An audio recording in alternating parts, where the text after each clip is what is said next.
pagi pada siang hari ini. Siang ya, siang menjelang.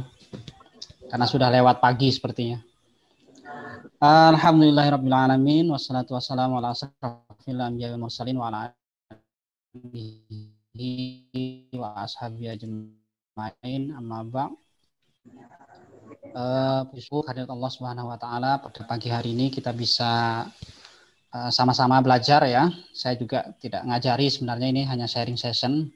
Jadi mudah-mudahan dari pertemuan ini nanti ada progres peningkatan tata kelola jurnal seperti yang diharapkan dalam sambutan Pak Kasubdit tadi. Kedua, salawat dan salam sama-sama kita sampaikan pada Nabi besar Muhammad SAW. Atas bimbingan beliau, kita pada hari ini masih dalam keadaan iman dan Islam. Baik, menyingkat waktu karena kita juga tidak terlalu panjang nanti space waktu yang tersedia, walaupun bisa dilanjutkan dengan tanya jawab di luar sesi nanti. Tetapi begini, seperti yang disampaikan oleh Pak Anton tadi, inti dari kegiatan ini adalah evaluasi sebenarnya. Jadi kita akan berikan coba ya evaluasi secara lengkap apa dan bagaimana kondisi terkini jurnal-jurnal yang ada di kelas ini. Tetapi di awal saya akan mengucapkan selamat pada jurnal Iqra ya. Hadir pengelola jurnal Iqra? Hadir Pak, hadir. Hadir ya. Nah, nanti kita juga minta teman-teman dari jurnal Iqra untuk sharing ya. Jadi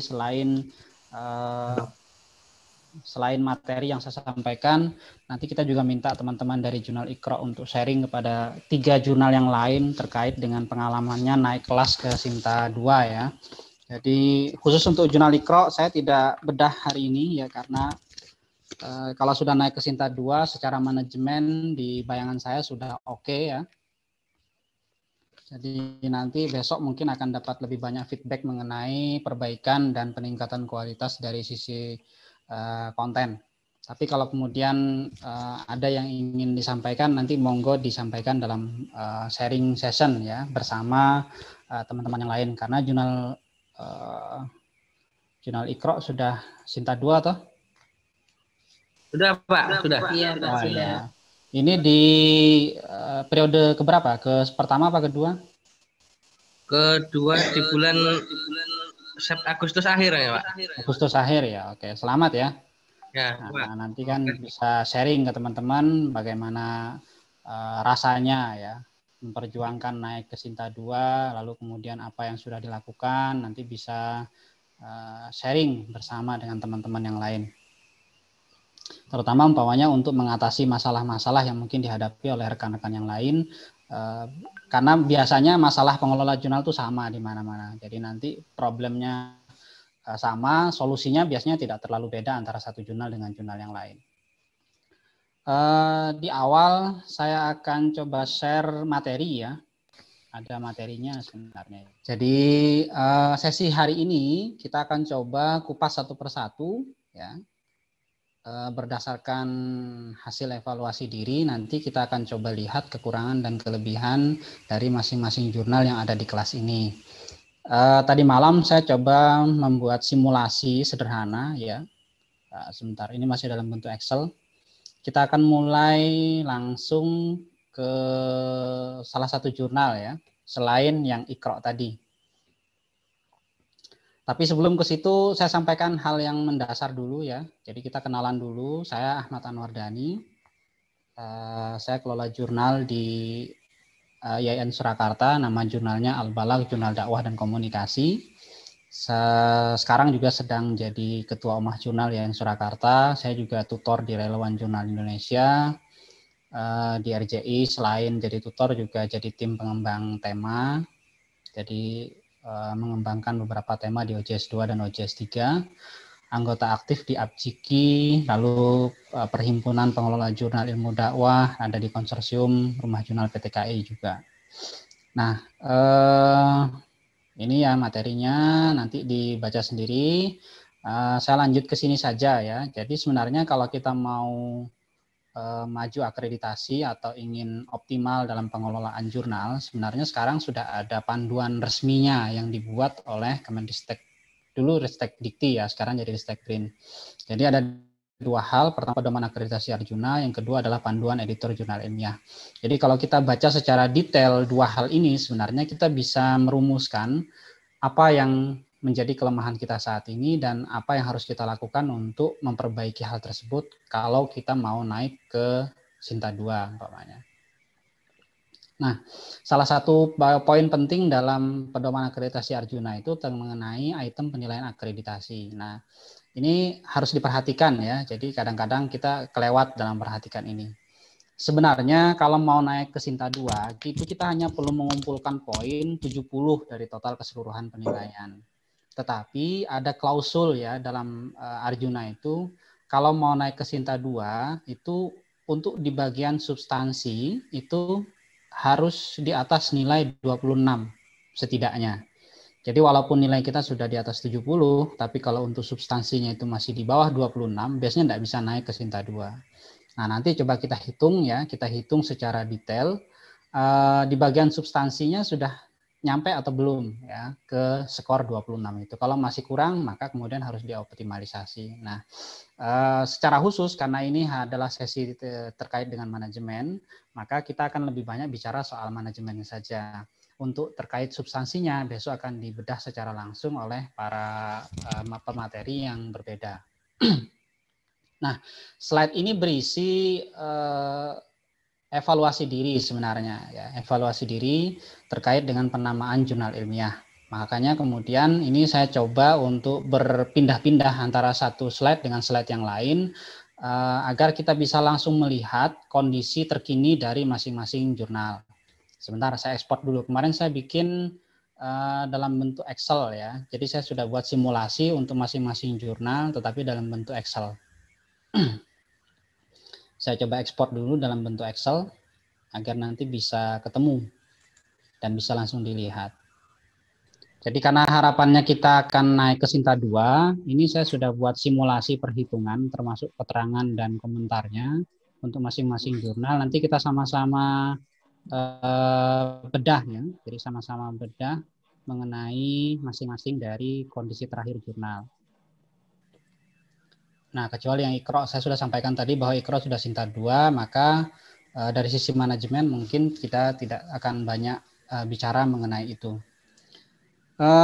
Kita mulai dari, ini jurnal apa? At-Thariqah. At-Thariqah hadirkah?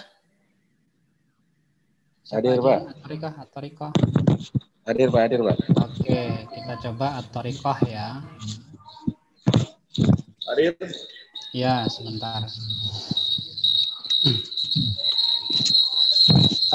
Kita mulai dari hal yang pertama sekali dalam penilaian akreditasi Arjuna itu mengenai penamaan jurnal. Nah, berdasarkan skema yang ada itu, penamaan jurnal itu kan cukup spesifik ya, karena nilainya ya paling tinggi 3.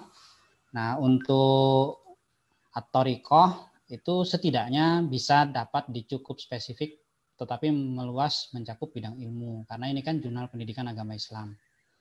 Oke, ini At-Thariqah, skornya 2. Catatannya itu deskripsi jurnal belum muncul di halaman depan. Jadi kalau kita buka halaman depannya itu hanya ada logonya begini, Jurnal Pendidikan Islam supported by. Padahal ini kan bisa diisi sebenarnya dengan deskripsi jurnalnya. Nah, deskripsinya memang ada sudah, tapi di about a journal. Nah, itu lebih baik kalau kemudian yang ada di dalam ini dimasukkan ke halaman depan. Itu ya. Ya, tidak mempengaruhi ke nilai, tetapi biasanya akan menjadi catatan tersendiri dari para asesor nanti. Lalu headernya itu nama berbeda, nama jurnal berbeda antara header dengan di SSN. Jadi headernya ini kalau bisa diganti Jurnal Pendidikan Agama Islam At-Thariqah, karena di nama ISSN-nya itu seperti yang ada tertulis di about jurnal. Jurnal Pendidikan Agama Islam At-Thariqah. Jadi kalau kita cek di SSN-nya munculnya seperti ini. Nah, header-nya ini jangan seperti ini. Kalau bentuknya begini itu terbacanya At-Thariqah Jurnal Pendidikan Agama Islam, bukan sebaliknya. Itu ya. Lalu kemudian ada frasa yang membingungkan dalam deskripsi jurnal. Nah, ini saya coba membaca ya. Jadi ini nih. Frasa yang membingungkan itu di sini.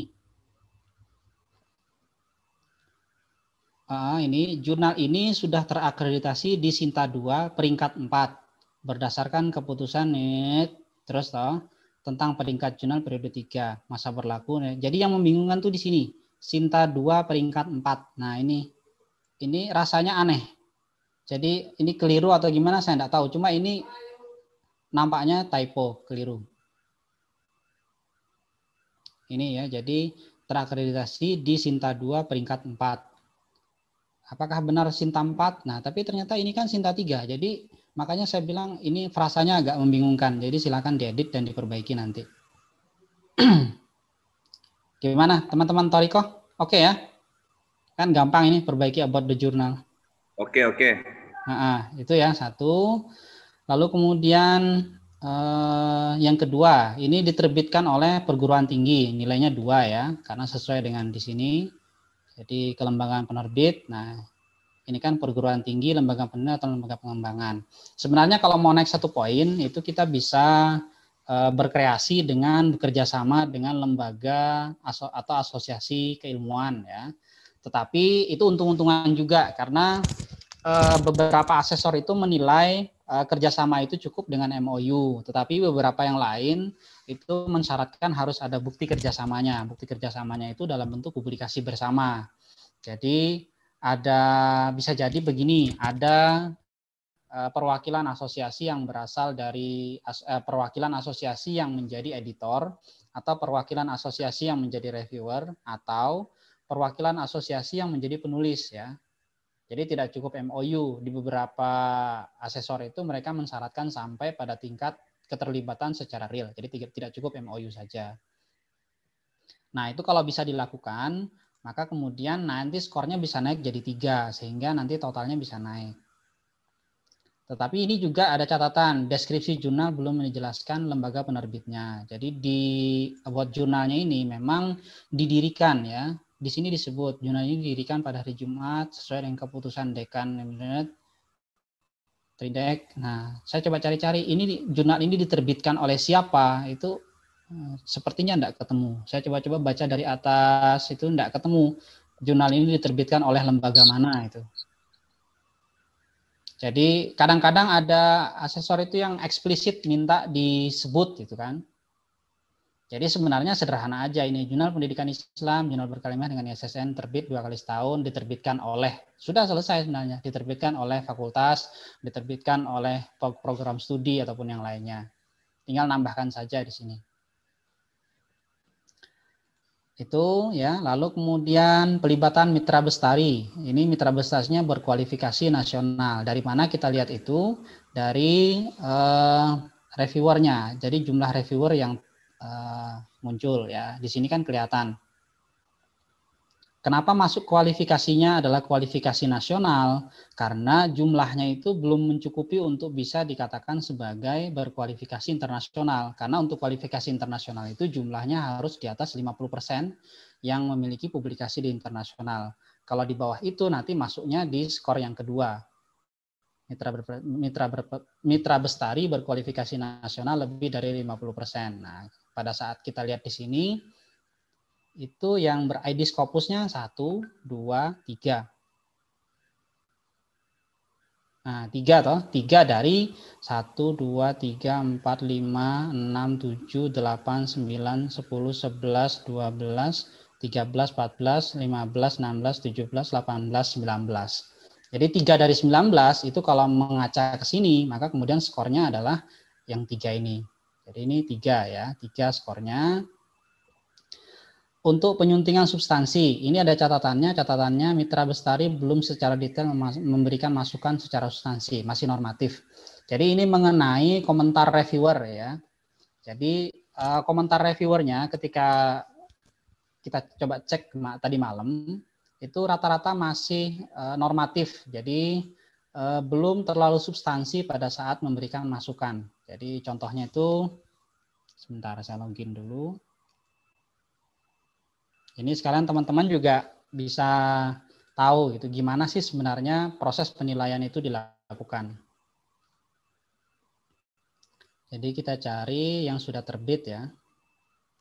Karam ini kan sudah terbit ini. Ini pokoknya sistem boarding school dalam membentuk kemandirian. Jadi nanti terlihat itu dari komentar reviewernya.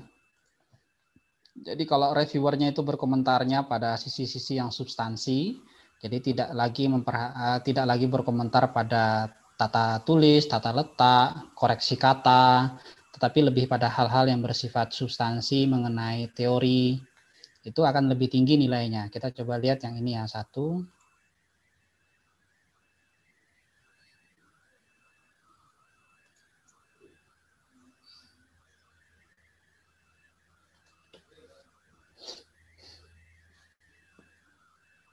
Coba saya ganti share-nya ke ini ya, biar kita lihat. Oke. Jadi komentarnya umpamanya tambahkan lapangan penelitiannya. Oke. Analisis data pastikan abstrak tidak lebih dari 150 kata.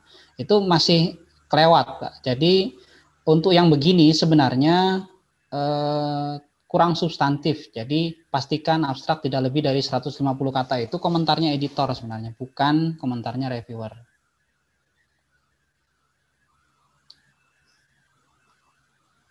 Oke, masih ada substansinya.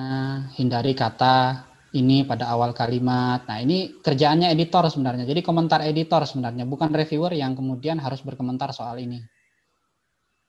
Hindari kata, lalu gunakan referensi terbaru.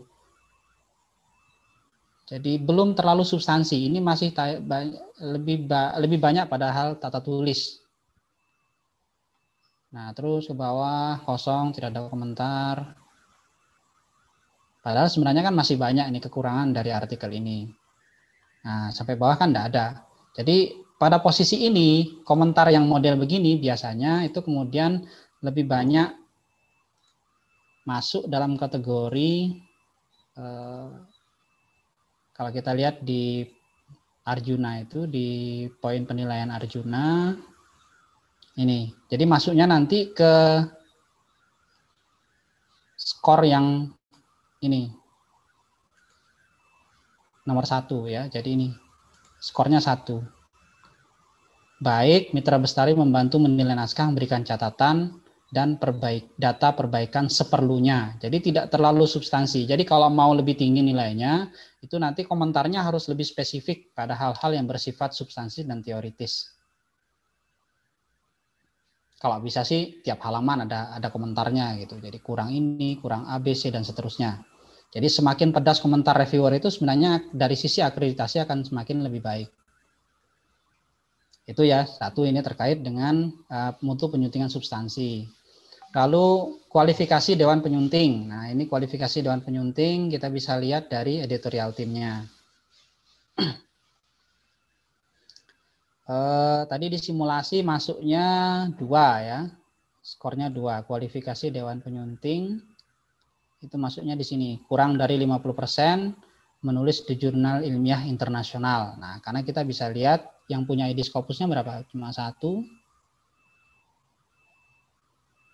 Ya, hanya segitu. Jadi gampang sebenarnya mengukurnya adalah dengan menghitung dari total keseluruhan editorial tim ini berapa yang kemudian mempunyai publikasi internasional. Memang ada yang protes sih, kok kenapa harus pakai ID Scopus ya? Sementara ini yang paling gampang digunakan untuk mengukur itu dulu.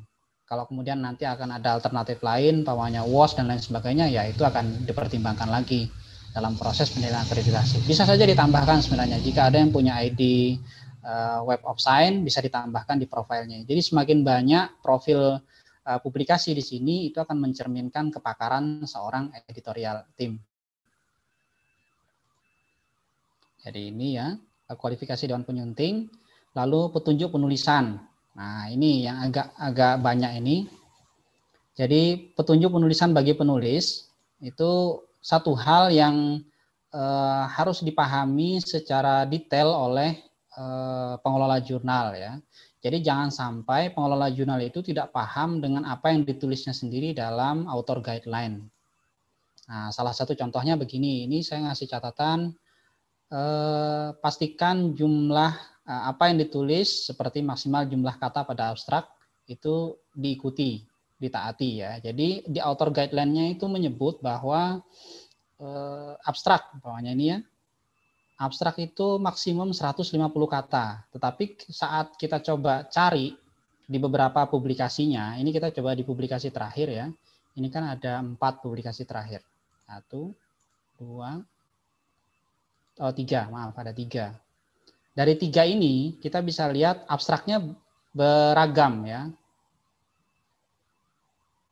Ada abstrak yang panjang banget, sehingga lebih dari 150 kata.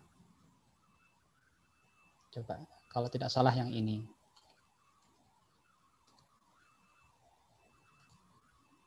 Jadi pada saat dihitung, itu lebih dari 150 kata. Ini 138.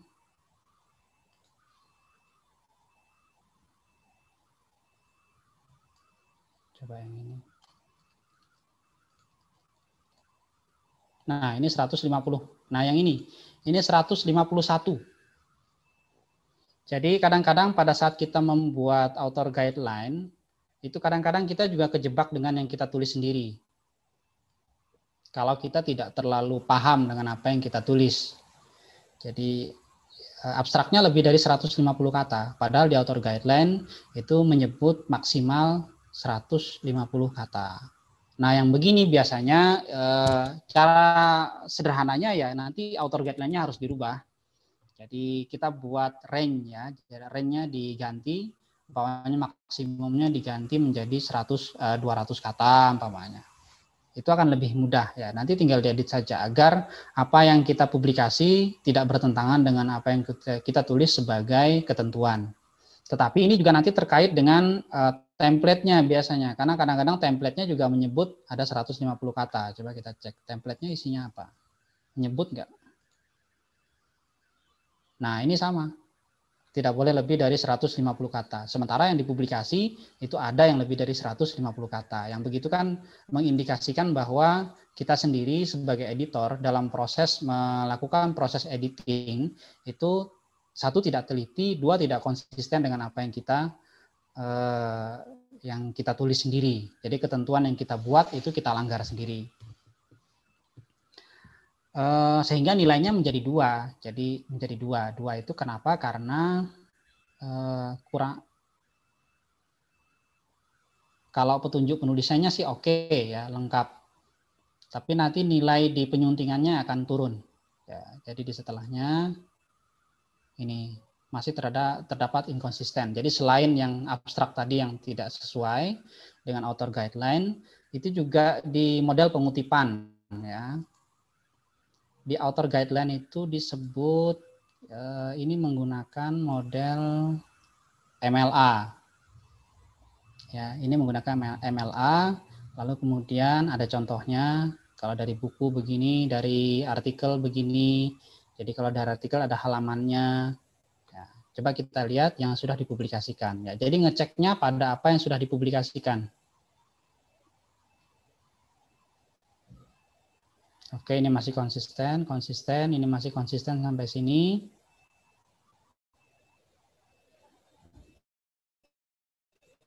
Oke, di sini masih konsisten. Di sini. Nah, yang ini mulai tidak konsisten. 1, tidak ada halamannya. Padahal di bawahnya ada halamannya. Ini tidak ada 1. Lalu kemudian ini juga tidak ada lagi. Ini tidak ada toh. Ini juga tidak ada. Padahal ini di satu artikel sendiri itu berbeda-beda antara satu artikel dengan satu kutipan dari artikel dengan artikel yang lain. Nah, ini mengindikasikan ya kita tidak konsisten, itu 1. Itu model pengutipan, itu menjadi bagian yang mudah dilihat pada saat asesor akan mengukur konsistensi dari sistem atau model editing yang dilakukan oleh editor. Mutu penyuntingan gaya dan format. Maka nilainya nanti akan turun ke 1. Ini 1. Kalau manajemennya sudah full daring. Untuk cakupan keilmuan, ini cabang ilmu ya. Biasanya masuk cabang ilmu, aspirasi wawasannya nasional, karena sebagian besar dari orang Indonesia. Nah, yang agak panjang itu nanti terkait dengan ini. Nanti besok dibahas secara lebih detail ya. Mudah-mudahan ini keliru. Ya, kalau berdasarkan yang saya pahami, sebagian besar artikelnya, terutama yang disampling untuk melakukan proses penilaian itu, state of the art-nya masih belum keluar. Kita coba buka satu ya. Tapi dikonsultasikan lagi besok pada asesor substansi ya. Karena yang besok seperti Pak Abdul Nasir, itu kan di kelas A besok, beliau asesor di substansi.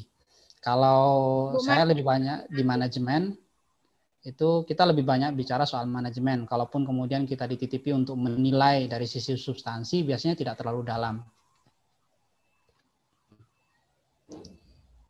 Jadi umpamanya begini, state of the art. Bagaimana sih state of the art? Biasanya begini. Jadi umumnya ya, tapi kita harus kembali lagi pada beberapa bidang ilmu, karena dalam kajian Islam biasanya memunculkan state of the art agak beda sedikit. Cuma dalam kajian umum seperti umpamanya komunikasi, lalu kemudian kajian pendidikan, itu rata-rata cara memunculkan state of the art itu dengan mengkomparasi kajian terdahulu dengan kajian yang akan dilakukan ini. Umumnya begitu. Jadi biasanya pendahuluan itu kan berisi konteks, lalu kemudian riset gap-nya apa, lalu kemudian kajian terdahulu yang mengenai konteks ini apa, lalu bisa jadi dilanjutkan dengan kategorisasi. Jadi kajian terdahulu itu terbagi dalam kategori apa saja, lalu terakhir nanti pointing. Jadi penelitian ini masuk di bagian mana dari kategori-kategori yang sudah muncul itu, sehingga nanti dia muncul keunikannya di mana. Nah, itu cara mengidentifikasinya biasanya dengan mencari di latar belakang ini ada berapa sudah kajian terdahulu yang digunakan. Contoh ini pendahuluan. Oke, boarding school.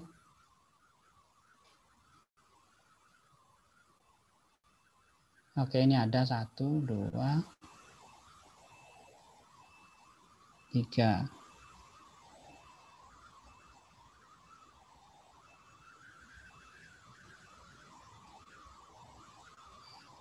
Oke, ini ada. Yang satu ini ada. Coba lagi yang ini. Pondok pesantren.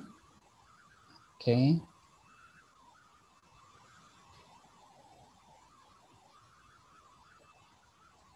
Jadi besok akan lebih detail ya. Ini dikupas satu-satu karena biasanya poin penilaian di asesor substansi nanti tiap bagiannya ada sendiri.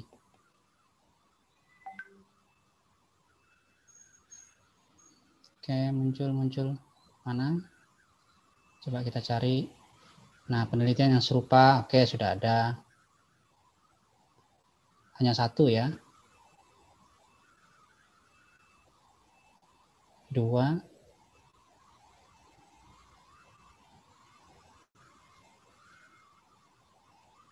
Oke, ada 3.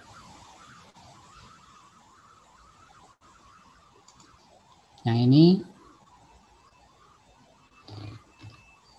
pendek banget.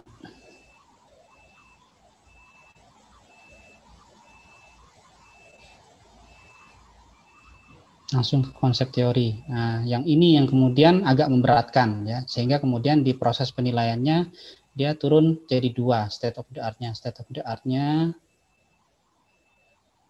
itu jadi 2 di sini. Ya, di sini. Jadi nilainya 2. Seandainya bisa konsisten di semua artikel bisa jadi naik jadi 4 gitu. Sumbangan bagi keilmuan itu diukurnya menggunakan orisinalitas ya. Jadi apa yang baru. Jadi makna sumbangan bagi kemajuan keilmuan itu biasanya diukur dari orisinalitas hasil penelitian. Jadi dianalisis sampai kesimpulannya nanti itu apa yang baru yang dihadirkan oleh artikel-artikel yang diterbitkan oleh jurnal ini. Jadi kalau kemudian tidak terlalu banyak hal-hal baru, umpamanya hanya sekedar menguatkan, lalu dalam proses penguatannya itu juga tidak terlalu unik, itu nanti nilai untuk makna sumbangannya menjadi kecil. Jadi saya coba tadi masang satu aja nilainya. Tapi lebih detailnya besok lah.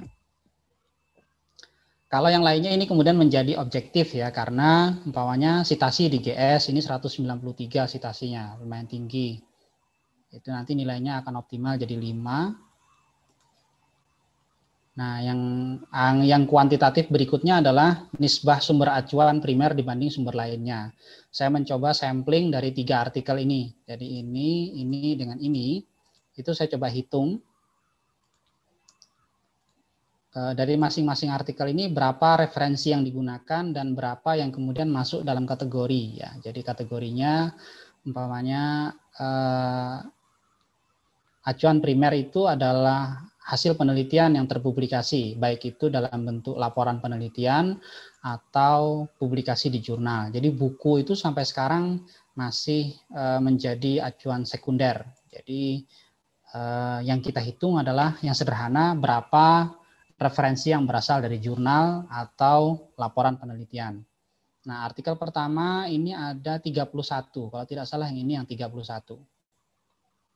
Dari 31 ini, berapa yang kemudian berasal dari jurnal? Jumlahnya ada 18. Lalu artikel yang kedua, yang ini, itu jumlahnya 22 referensi. 13 berasal dari jurnal. Lalu artikel yang terakhir itu ini ada 21 kalau tidak salah. Ya, ini kalau nggak keliru ya antara ini. Jadi saya menggunakan sampling 3 artikel ini. Bisa dilihat rata-ratanya kemudian. Jadi rata-rata belum semuanya di atas 80% yang berasal dari sumber primer. Jadi kalau di kriteria Arjuna itu untuk dapat skor 3 itu 80% dari total referensi yang digunakan itu berasal dari jurnal atau dari sumber hasil penelitian. Nah, pada saat kita melihat dalam model simulasi begini, bawahnya 18 dari 31, 13 dari 22, ada sih yang mendekati bawahnya ini 17 dari 21. Seandainya ini rata semua begini di atas 80%, nanti nilainya bisa lebih tinggi. Bisa sampai 3 umpamanya. Tapi kalau hanya sekedar 40-80% itu berasal dari hasil penelitian, itu skornya hanya menjadi 2. Makanya kemudian saya pasang di sini hanya 2 nilainya. Nah, untuk yang ini, derajat kemutakhirannya ini cukup baik. Jadi umpamanya di atas 80% up to date. Jadi saya sampling dari 3 ini juga. Jadi caranya adalah dengan melihat dari referensi yang digunakan ini, mana yang berada dalam range 10 tahun terakhir. Tinggal dihitung aja dari totalnya berapa yang berada di range 10 tahun terakhir, maka masuk dihitung. Nanti kita bisa lihat dan diakumulasi ketemu berapa persennya. Nah, ini rata-rata di atas 80% up to date. Jadi kalau sekarang tahun 2020, maka referensi yang di bawah seperti ini 2006, 2002 itu tidak masuk dalam yang dihitung berarti. Jadi ini 1, umpamanya ini lagi 2, 3, 4, 5. Ini 2010 masih masuk 6, 7, 8, 9, 10, 11, 12, 13, 14, 15. Nah, ini nggak masuk 1. 16, 17, 18, 19, 20, 21, 22, 23. Nah, yang ini tidak masuk lagi. Jadi begitu menghitungnya. Jadi Bapak Ibu sebenarnya sebagai editor itu mudah sebenarnya pada saat akan melakukan proses apa istilahnya ya, screening artikel ya. Jadi kalau artikel itu umpamanya referensinya masih kurang berasal dari jurnal, lalu kemudian referensinya tua-tua, ya itu sebelum masuk ke reviewer dibalikin aja dulu ke penulisnya, diminta untuk melakukan update referensi untuk lebih baru ya, lebih up to date. Analisis sintesis sudah cukup baik, penyimpulannya sudah cukup baik. Ini skornya 2 dan 3. Jadi ini sintesis, penyimpulannya sudah cukup baik. judul artikel. Jadi ini masih perdebatan juga sebenarnya, tetapi sebagian besarnya menyarankan agar lokalistiknya itu dihilangkan. Jadi artikel itu jangan terlalu lokalistik karena itu akan mengurangi apa istilahnya ya, cakupan dari pembahasan artikel tersebut. Jadi oke lah kemudian di dalam artikelnya disebut bahwa ini dilaksanakan di MA MAN 1 Pekalongan, tetapi di judulnya enggak usah dimasukin MAN 1 Pekalongannya. Jadi langsung saja sistem boarding school dalam membentuk kemandirian siswa atau pembentukan kemandirian siswa dengan sistem boarding school pokoknya. Itu kan lebih menarik sebenarnya. Jadi tidak perlu menyebut Madrasah Aliyah MAN 1 Pekalongan. Jadi tapi bisa dikonsultasikan besok ya. Nah, seperti ini kan lumayan ini. Jadi tidak disebut di mana pondok pesantrennya. Nah, ini juga Madrasah Miftahul Huda Musirawas Utara. Jadi pada saat kita memunculkan lokus penelitiannya itu seolah-olah kita membatasi bahwa konteksnya hanya di situ aja, tidak bisa di tempat lain atau tidak meluas ke tempat lain. Jadi itu biasanya nanti keefektifannya jadi turun. Jadi keefektifan bawahnya oke lah kita ini beri nilai 1, tapi ada catatannya itu mengenai lokalistik. Tapi akan lebih baik nanti akan lebih umum, lebih luas cakupan keilmuannya kalau tidak menggunakan lokusnya. Kecuali untuk kasus-kasus tertentu yang memang tidak ada di tempat lain dan barang itu hanya ada di situ umpamanya. Mungkin bisa disebutkan dalam judulnya. Untuk penyantuman nama konsisten, sistematika.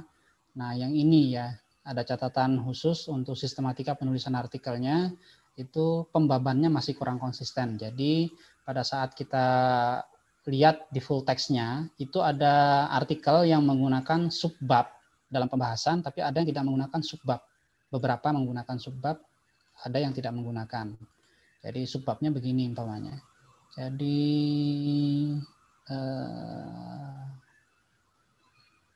ini kan menggunakan imrat sebenarnya. Jadi pendahuluan, lalu kemudian konsep teori, metode penelitian, hasil dan pembahasan. Nah, ada yang kemudian kita lihat dulu hasil pembahasannya gimana. Jadi yang cenderung berubah itu di hasil dan pembahasan. Nah, hasil dan pembahasannya yang ini tidak ada subnya. Sampai bawah tidak ada. Langsung selesai saja. Nah, langsung penutup. Yang ini juga tidak ada.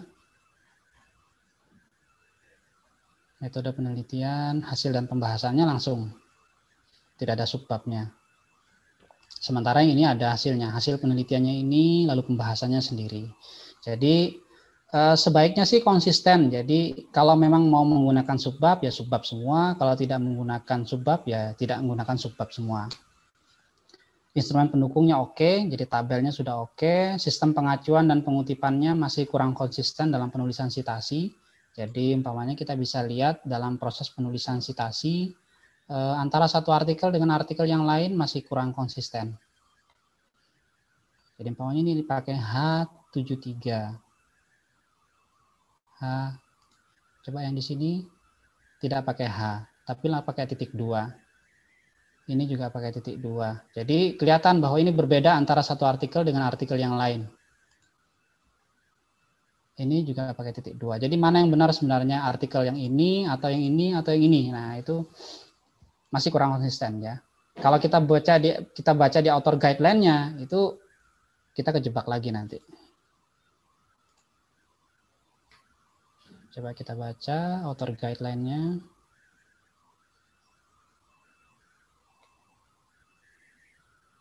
Pakai ini ya. Pakai titik 2. Nah, berarti yang ini keliru. Ini kan pakai halaman. Nih. Pakai H73, tapi dia konsisten dari awal sampai akhir. Jadi ini konsisten keliru.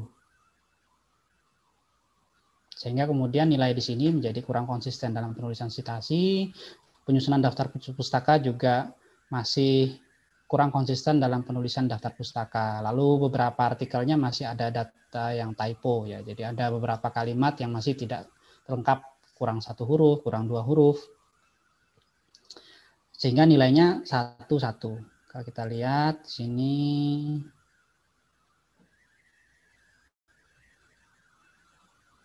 satu, ya, ini tadi turun jadi 0,5. Seandainya bisa menggunakan pengacuan yang lebih baik itu jadi 1. Penyusunan daftar pustaka, andai menggunakan referensi standar itu bisa jadi 2, tapi ini hanya terbatas di 1 ya, karena ada beberapa perubahan yang berbeda antara satu dengan yang lain tadi. Tipografi, resolusi dokumen, tadi nilainya 1-1. Oke, jumlah halaman per volumenya 100 sampai 200, itu nilainya di sini ya, 0,5. Desain tampilannya oke, khas sekali. Keberkalaannya saya cek ke dalam itu tinggi ya. Jadi tepat waktu terus. Nomor penerbitannya. Cuma ini bermasalah di sini. Jadi tiap terbitan mulai dari 1 lagi. Jadi nanti nilainya jadi 0 di bagian yang ini. Ini tiap nomor dimulai dengan halaman baru. Jadi pada saat saya cek itu di beberapa isu yang sudah diterbitkan, terutama di terbitan sebelumnya, di archive-nya, itu di volume 2-nya, volume 2 nomor 4 ya. Di yang ini juga sama sebenarnya. Di volume 5 nomor 2 itu volume 2-nya dimulai dari halaman 1. Padahal sebenarnya volume 2 itu lanjutan dari volume 1. Dari nomor 1. Volume 5 nomor 2 itu lanjutan dari volume 5 nomor 1. Seharusnya kemudian halaman pertama di artikel ini bukan dari 1 tetapi lanjutan dari terbitan sebelumnya. Jadi kalau sebelumnya volume 5 nomor 1 itu halaman terakhirnya adalah 49, maka harusnya di volume 5 nomor 2 itu dimulai dari 50 sampai halaman 62. Sehingga nilainya jadi 0 di sini, padahal bisa jadi 1 jika kemudian sistematika penulisannya, penulisan nomor halamannya itu berlanjut ya. Indeks setiap volumenya oke, 1, kunjungan uniknya tinggi 81 sehingga skornya menjadi maksimal. Pencantuman lembaga pengindeksnya masih 1, seandainya itu bisa masukkan dimension nanti bisa naik jadi 3 karena indeksasinya masih level di bawah semua. Jadi kalau dilihat itu di sini jadi masih GS dan yang lainnya itu bereputasi rendah, DOAJ dan beberapa yang lain seperti dimension itu masuk di sini. Jadi nanti kalau bisa menambahkan dimension, itu akan bisa menaikkan nilainya menjadi lebih tinggi lagi. Untuk DOI-nya oke, nilai sementara skornya segini. Jadi berdasarkan simulasi masih sekian. 67,5, kalau kita lihat di kriterianya masih di Sinta 3. Nah kalau mau naik ke Sinta 2, otomatis ada banyak hal yang harus diperbaiki, terutama terkait dengan kualitas editing dan konsistensinya.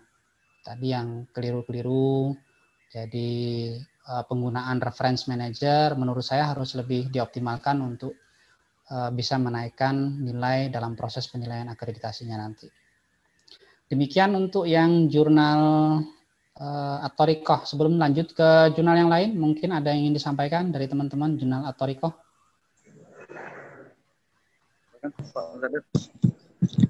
Halo Pak. Ya, monggo, silakan. Kalau dalam artikel itu menggunakan konsep teori apa tidak jadi masalah tuh Pak? Kita memakai konsep teori. Kalau biasanya kan Imrat itu tidak ada konsep teori, dia pendahuluan, metodologi, metode penelitian, sama hasil pembahasan kemudian kesimpulan penutup. Nah, sekarang kalau di artikel kita konsisten dari awal, memang konsisten memakai konsep teori. Konsep teori. Itu tanyakan besok Pak ya, lebih detailnya, karena itu terkait dengan substansi. Tapi kalau dari sisi manajemen, itu sepanjang dia konsisten digunakan, tidak berubah-ubah dari satu artikel dengan artikel yang lain, tidak masalah sebenarnya. Itu kan sebenarnya gaya selingkung jurnal tersebut toh. Jadi boleh saja sebenarnya jurnal itu membuat gaya selingkung sendiri. sepanjang itu apa istilahnya, sepanjang itu ditaati oleh dia sendiri gitu. Jangan sampai ada artikel yang di sini ada konsep teori, di tempat lain tidak ada konsep teorinya. Kalau dia konsisten, oke saja dari sisi manajemen ya. Ya Pak. Ya. Oke. Kemudian satu lagi Pak. Ya, satu lagi Pak. Terkait dengan manajemen tata kelola dalam sistem, itu apa hasil evaluasinya Pak? Kayaknya belum tidak ada Bapak sampaikan tadi, artinya mulai dari proses submission-nya, kemudian proses review, copy editing, sampai production-nya, sampai publish. Jadi yang pokok itu sebenarnya dari sistem manajemen itu yang kita lihat adalah ada tidaknya proses review, Pak. Oh gitu. Kalau lepas dari review itu, kalau lepas dari proses review ya, ada proses copy editing dan segala macam, itu sudah tidak masuk dalam situ. Jadi nanti begini ya, pokoknya sebenarnya kan proses copy edit itu ada di editor sebenarnya toh. Jadi di editor itu seberapa baik mereka melakukan proses editing. Nah, yang jadi penilaian itu di sini sebenarnya. Jadi proses copy edit itu masuk dalam mutu penyuntingan gaya dan format karena itu wilayah kekuasaan editor. Wilayah kekuasaan editor itu adalah proses editing. Oke Pak, itu kan substansinya Pak, artinya hasil pekerjaan tim editorial itu Pak. Ya. Maksud saya ini Pak, pembagian program kerja di dalam itu terkait dengan posisi user masing-masing. Misalkan kan ada pembrate-nya, kemudian editornya. Biasanya di dalam jurnal Alter Ego yang memberikan penugasan itu adalah editor. Kemudian pembrate itu pimpinan redaksinya itu dia hanya sekedar editor itu hanya sekedar mengkonfirmasi kepada pimpinan redaksinya, pimpinan jurnalnya, bahwa tulisan itu sudah siap telah review, kemudian apakah tulisan itu sudah siap di review, sampai selanjutnya tahapan selanjutnya itu. Nah, jadi persoalannya, maksud saya penempatan user di dalam sistem itu apa tidak ada saran Pak? Saya khawatir nanti karena biasanya kan kalau saya dengar itu pembagian penugasan itu kan itu dari dan jurnalnya kepada editor ataupun section editor, kemudian section editor lah yang bekerja sampai terakhir. Nah, itu maksud saya Pak, artinya di dalam jurnal authority itu karena masih terbatas SDM kita, mungkin relasi kita juga terbatas untuk menjaring kawan-kawan, mengajak kawan-kawan untuk mengelola jurnal ini.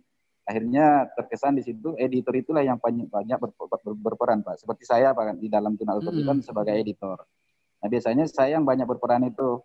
Saya menunjuk section editornya, karena section editor itu bekerja pra-review, dikirim kembali ke editor, kemudian kita telaah, baru kemudian kalau udah siap pra-review, sudah lengkap standar pra-review, baru kita lanjutkan ke review.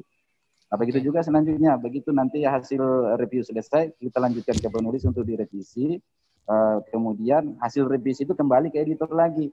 Nah, nanti ke editor akan menunjuk section editor yang sebelumnya menugaskan supaya ditelaah apakah sudah sesuai hasil revisi penulis itu dengan hasil review gitu. Begitu seterusnya Pak, sampai copy editing, tahap copy editing sampai produksinya, produksinya nanti itu ya kita tugaskan produksi editornya, kemudian dia bekerja dikirim lagi ke editor. Nah, nanti kita yang akan menelaah, baru kalau sudah lengkap metadata, kemudian template-nya sudah diperbaiki, baru kemudian kita publish.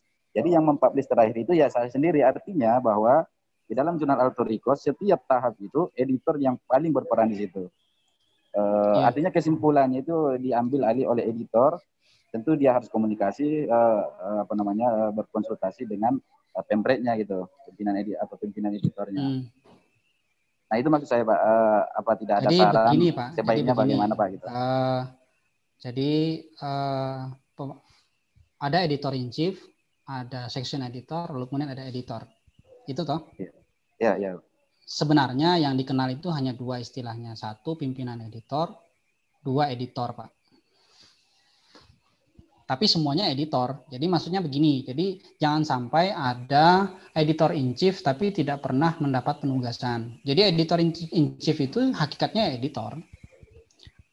Jadi editorial member, managing editor, editor in chief itu semuanya editor. Semuanya harus pernah melakukan proses penugasan, ya, harus pernah mendapatkan penugasan. Jadi jangan sampai ada editor yang tidak pernah mendapatkan penugasan, lalu kemudian berkilah, dia kan editor in chief, nggak usah ditugasin. Nggak begitu, editor in chief ya editor juga gitu. Jadi kalau kemudian siklusnya seperti yang Bapak sampaikan tadi, itu oke, menurut saya tidak masalah sebenarnya. Jadi pokok yang dilihat itu sebenarnya begini Pak. Jadi Bapak kan di editorial timnya itu ada 1, 2, 3, 4, 5, 6, 7, 8, 9, 10. Pastikan 10 orang ini di record OJS memiliki penugasan semua. Jangan sampai ada yang tertulis sebagai editorial tim tapi tidak pernah bertugas. Yang pokok sebenarnya untuk masalah editor. Jadi pastikan semuanya pernah mendapatkan penugasan. Jangan sampai ada editor yang belum pernah mendapatkan penugasan. Sama dengan reviewer. Reviewernya banyak umpamanya. Ya pastikan juga semua reviewer itu pernah mendapatkan penugasan minimal 1 kali. Jadi kalau rule-nya kemudian mau, jadi ada model begini ya. Jadi ada model begini bahwa editor itu memegang artikel dari awal sampai publish. Jadi satu artikel itu dihandle oleh satu editor. Ada yang model begitu, ada yang modelnya seperti yang Bapak sampaikan tadi. Jadi walaupun kemudian sudah dibagi-bagi, itu nanti keputusan terakhirnya akan kembali pada satu orang. Itu oke juga bisa begitu. Ada yang modelnya dari awal, artikel itu ditugaskan ke si A. Nah, si A itulah editor A ini yang mengawal artikel itu dari awal proses, submit, review, sampai publish-nya dia tanggung jawab. Ada yang model begitu.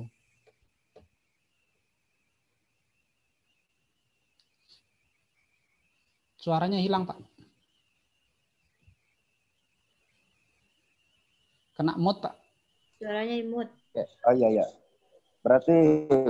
Berarti dengan tata kelola manajemen yang kita pakai sekarang itu tidak menyalahi standar untuk Arjuna tuh Pak ya. Artinya kan kita mau naik peringkat nih. Jangan sampai nanti kita kena kena masalah karena tata kelola tidak standar gitu loh. Iya. Enggak ada masalah, Pak. Tidak masalah Pak ya, baik. Enggak ada masalah. Oke, ada lagi Pak? Rasanya cukup Pak. Terima kasih banyak Pak atas saran dan masukannya ya Pak ya. Oke. Sebentar saya cek dulu. Ini ada notifikasi ke HP.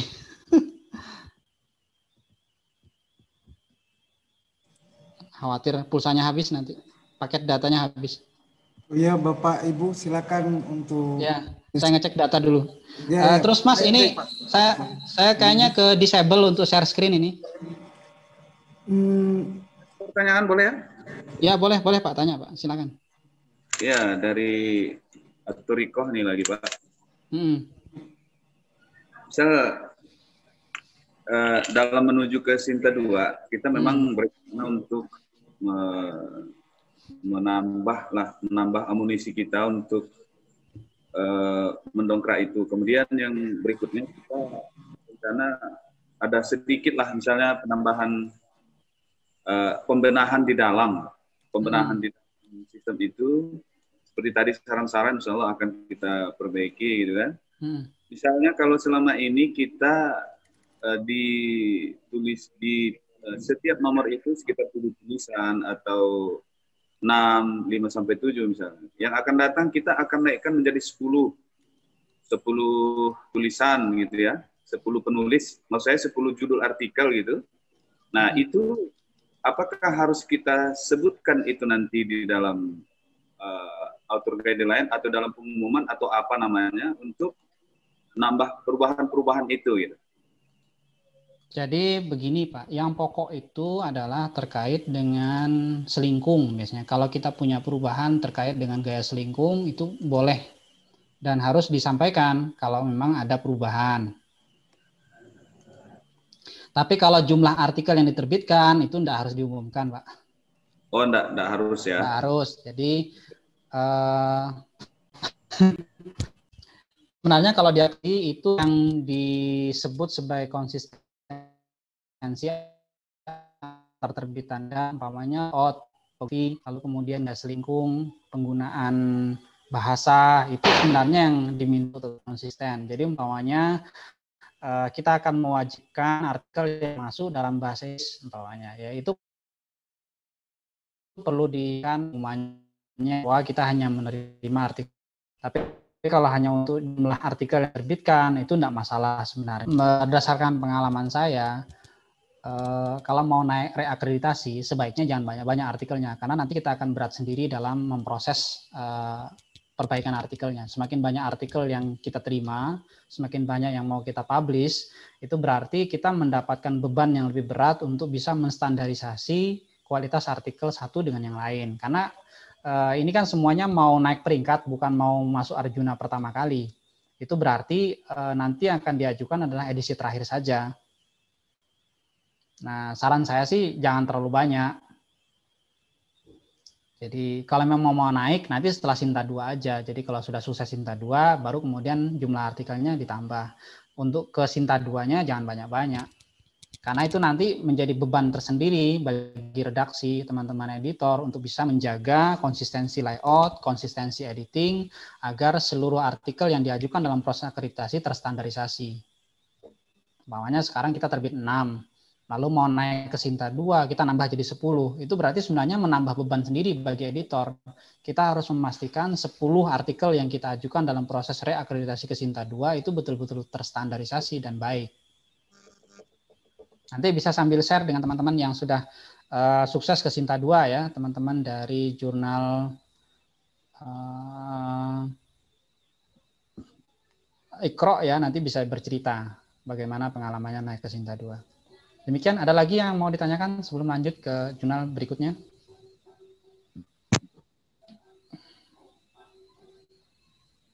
Monggo Pak Musaddat atau teman-teman yang lain dari jurnal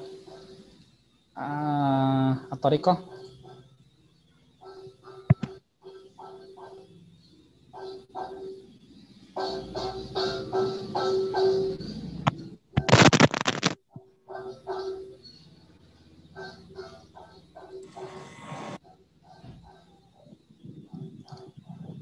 Kita lanjutkan dulu ya, nanti kalau ada yang mau ditanyakan bisa sambil lalu ya. Selanjutnya Fikri, jurnal Fikri ya. Jurnal Fikri ini sama ya, jadi deskripsi depan belum muncul. Jadi nanti ya, diusahakan ini bisa muncul di sini. Ini call papernya bisa muncul di sini, harusnya deskripsinya juga bisa muncul di sini nanti. Ya sebenarnya tidak menjadi bagian yang dinilai, tetapi nanti pasti akan dikomentari oleh para asesor bahwa sebaiknya deskripsi jurnal itu muncul di depan. Lalu ini ada peletakan di scan deskripsi jurnal kurang pas. Coba kita cek deskripsinya ya di about jurnal.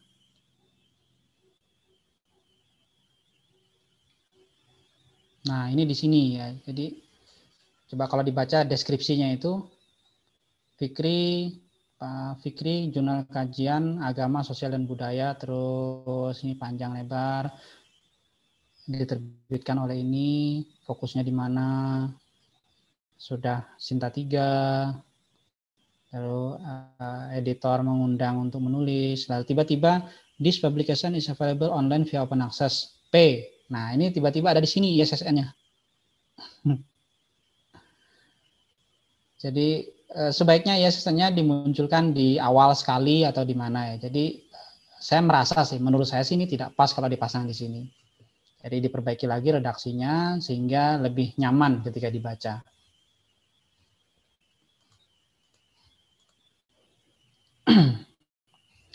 Kelembagaan penerbit sama dengan yang tadi, masih diterbitkan oleh perguruan tinggi. Nah untuk pelibatan mitra bestari ya, ini kita hitung tadi, saya coba hitung. Reviewernya keren-keren ini.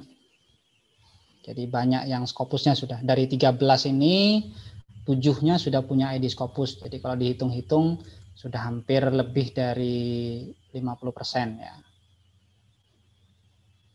Jadi hampir dari 50%. Kurang dikit sekali. Kita hitung saja penuh gitu ya. 5. Nah, cuma memang ini mitra bestari belum secara detail memberikan masukan secara substansi, masih normatif. Tapi sudah ada beberapa yang mereview lumayan bagus gitu.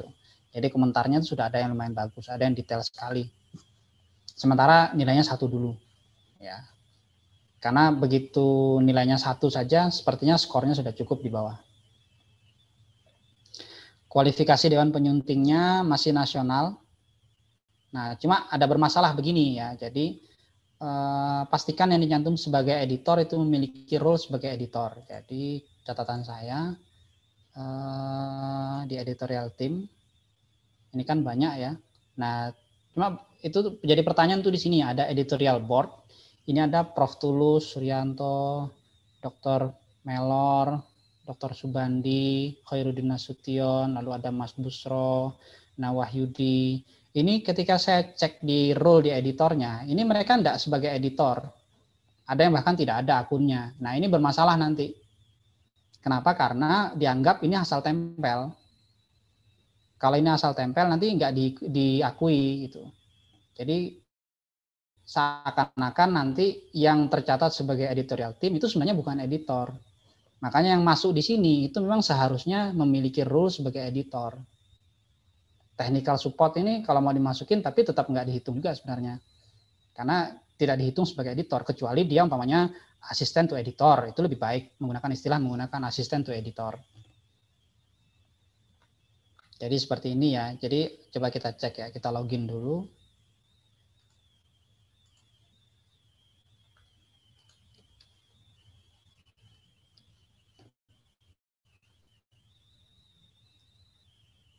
Coba kita cek di unassign, pada saat akan penugasan ke editor, itu kelihatan siapa saja yang menjadi editor sebenarnya.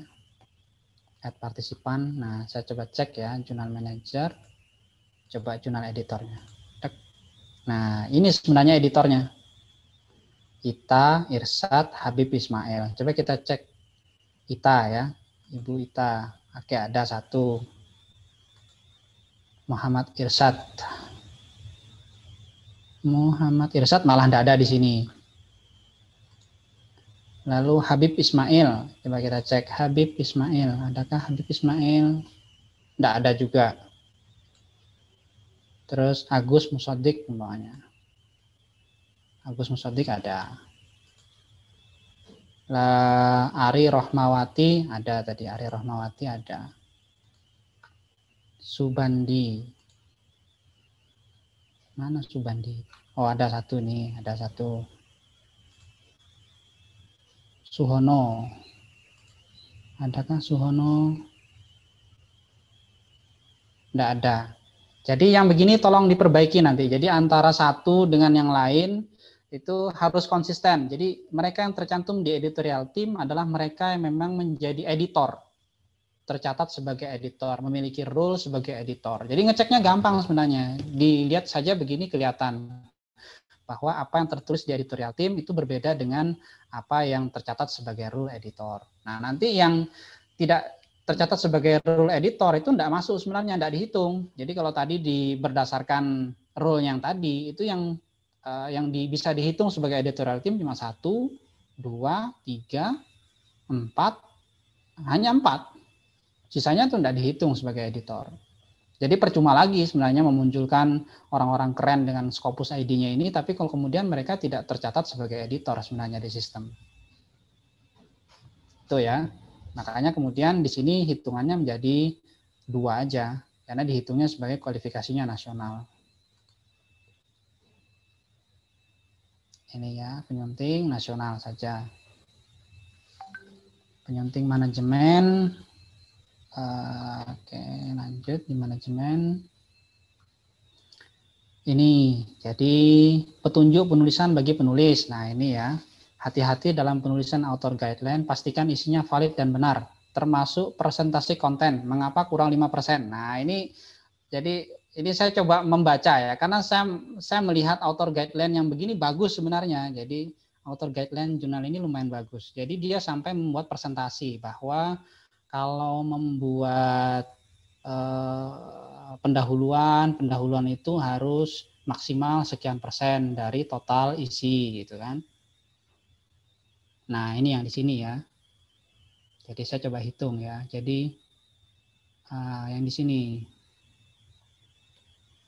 substansinya begini, introduction percentage 10%. Jadi 10% dari maksimal.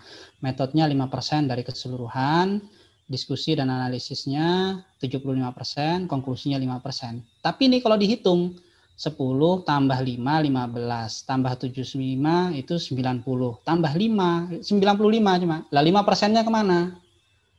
Lah itu lucu, jadi hati-hati kalau membuat author guideline karena kurang 5%. Jadi ya bagus sih, detail banget, tapi ya itu tadi, kalau kita sendiri keliru dalam menulis itu ya jadinya jadi lucu gitu, bahwa 5%-nya hilang kemana. Jadi hati-hati. Ya termasuk umpamanya abstrak dalam bahasa Inggris atau bahasa Indonesia tidak lebih dari 200 kata. Pastikan memang seluruh abstrak tidak lebih dari 200 kata, jangan sampai ada abstrak lebih dari 200 kata.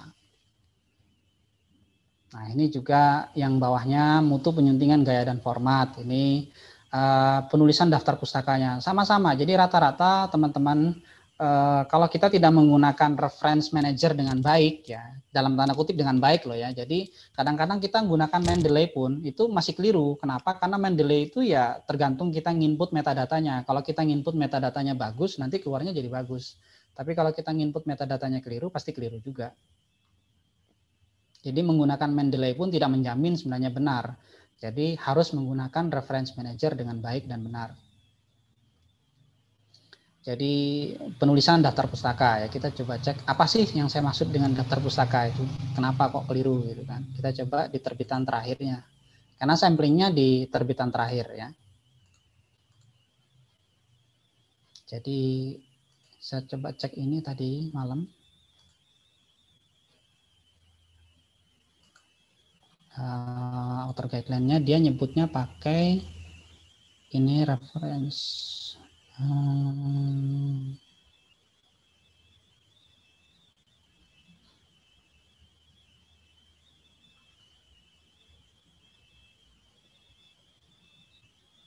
ini pakai mana? Chicago Manual Style ya. Ini pakai Chicago Manual Style Full Note. Coba kita lihat di template-nya.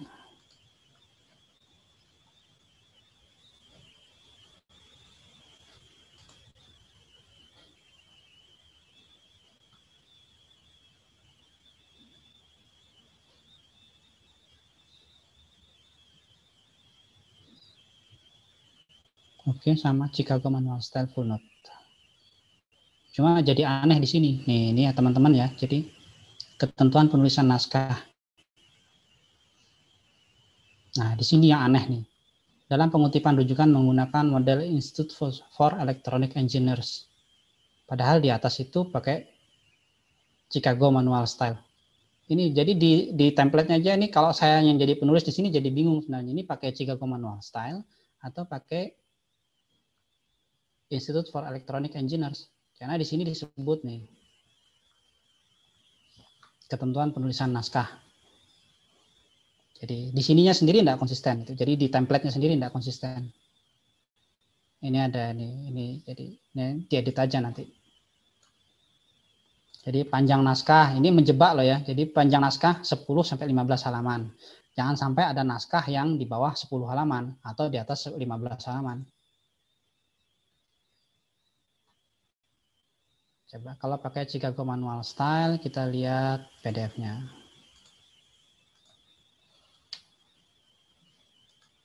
Tadi kan catatannya inkonsisten, terutama penulisan daftar pustaka.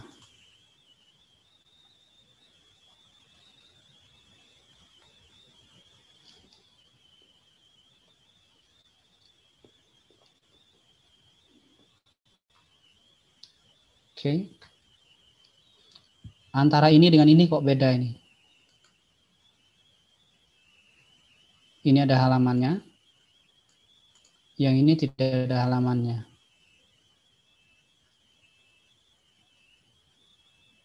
Sesama artikel ya, sesama artikel. Jadi di referensi yang berdekatan. Jadi antara ini dengan ini itu kelihatan sekali. Ini tidak ada halamannya, ini ada halamannya. Sebenarnya pakai halaman atau tidak? Nah, kita lihat ya di template-nya. Nah, template-nya sendiri, contohnya sendiri beda antara ini dengan ini. Jadi yang ini, oh ini ada halamannya, maaf, ini kelewat. Ini ada halamannya, ini ada halamannya, ada halamannya, Ya, yang artikel ya. Ini ada halamannya. Ini juga ada halamannya, ini ada halamannya. Jadi sebenarnya di template-nya disebut ada halamannya. Sementara yang dipublish itu ini nomor 1 tidak ada halamannya. Ini ada halamannya. Kita cek lagi di bawah.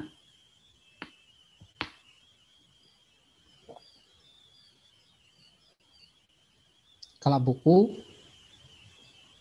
harus ada halamannya ya.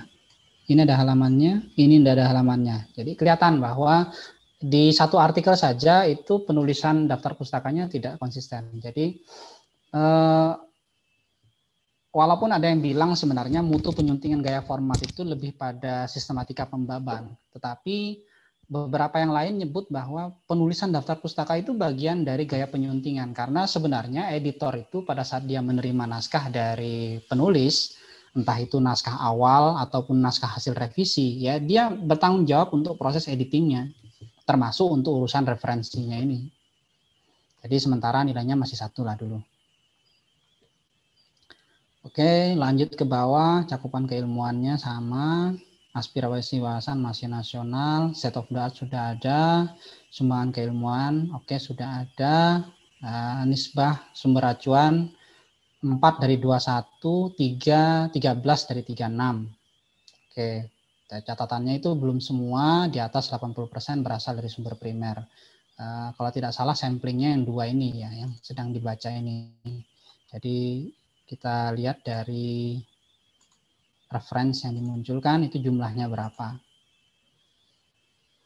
Jadi ini dihitung total dari sama seperti tadi, dari sekian ini berapa yang kemudian berasal dari jurnal dan berapa yang tidak, sehingga bisa dipresentasi nanti jumlahnya berapa. Sementara ini dari sampling ini 2 ini ketemunya belum di atas 80%. Jadi nilainya masih 2, sama dengan yang derajat kemutahirannya masih skornya 2. Dari derajat kemutahirannya masih di sekian. Coba. Nah, masih skornya 2, antara 40 sampai 80%. Oke.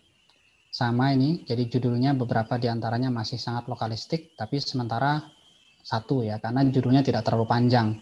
Kadang-kadang tuh ada beberapa jurnal itu yang masih sangat panjang, jadi sampai lebih dari 15 kata. Sementara ini masih oke lah. Lembaganya konsisten. Nah, yang ini abstrak. Nah, ini ya. Kalau di author guideline itu disebut abstrak itu, mana ya abstraknya? Itu kalau di author guideline-nya disebut tidak lebih dari sekian. Coba ya, abstrak, tunggu abstrak. Saya baca tadi malam, abstraknya itu dibatasi.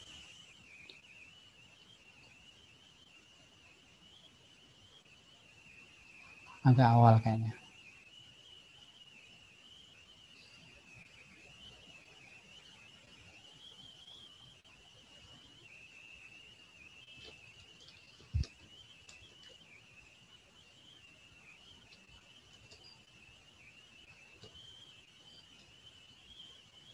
Nah ini. Abstract with English and Indonesian written no more than 200 kata. Jadi tidak boleh lebih dari 200 kata abstraknya. Sementara ada artikel itu yang panjang sekali abstraknya, ada yang pendek sekali.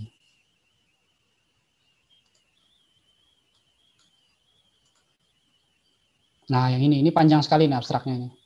Jadi ini kalau dibaca, kalau tidak salah ini 300 kata lebih. 300 kata kalau tidak salah ini. Jadi ini 300, sementara yang ini pendek banget. Jadi sementara di author guideline-nya disebut tidak lebih dari 200 kata. Sehingga itu muncul catatan bahwa harusnya konsisten. Sama dengan sistem pembaban, itu masih kurang konsisten, terutama di penggunaan subbab. Jadi penggunaan subbabnya masih beda-beda antara satu artikel dengan yang lain. Ada yang pakai sub, ada yang tidak pakai sub. Sama dengan yang tadi umpamanya. Jadi ini kan pakai C, pembahasan atau analisis. Lalu di dalamnya ada 1 ya. Coba kita lihat yang ini.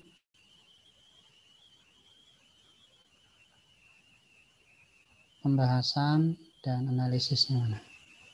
Atasnya. Oke, ini ada 1-nya. saya temukan ada artikel yang tidak menggunakan yang begini, metode penelitian, pembahasan atau analisis C.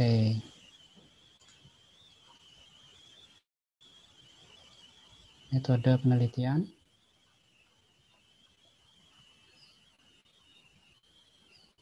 Pendahuluan.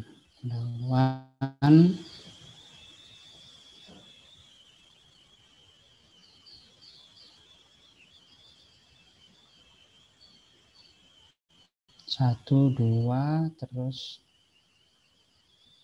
tiga, lalu D kesimpulan dan saran. Ini B metode penelitian, pembahasan atau analisis. Apa artikel yang lain ya?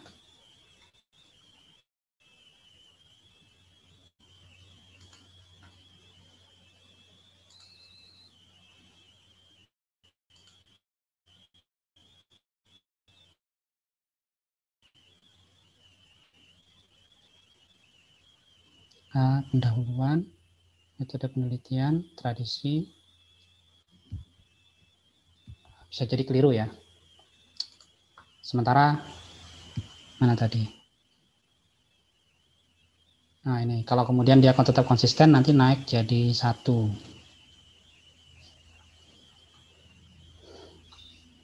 Nah ini sistematika penulisan, pemanfaatan sumber. Nanti pokoknya naik 0,5. Kayak kita hitung nanti kalau naik. Pengajuan pustaka dan pengutipan satu sudah ya, terkait dengan citasi. Penyusunan daftar pustaka, di author guideline ini editor kebingungan antara Chicago atau IEEE. Ada typo, yang lainnya oke, sudah. Sementara nilainya segini Bu, 73. Ada harapan naik ke Sinta 2. Yang penting diperbaiki ya, hal-hal yang perlu diperbaiki tadi. Demikian untuk yang ini, yang Fikri. Tapi nanti menurut saya bisa belajar ke teman-teman yang sudah sukses ke Sinta 2 ya. Teman-teman dari Iqra kan sudah punya pengalaman. Nanti mereka bisa dimintai untuk mendampingi lebih detail, mensupport teman-teman juga. Kalau perlu bertapa ya ditemani bertapa gitu kan. Sehingga untuk proses submit akreditasinya bisa sukses ke Sinta 2 nanti. Demikian, ada yang disampaikan dari teman-teman Fikri?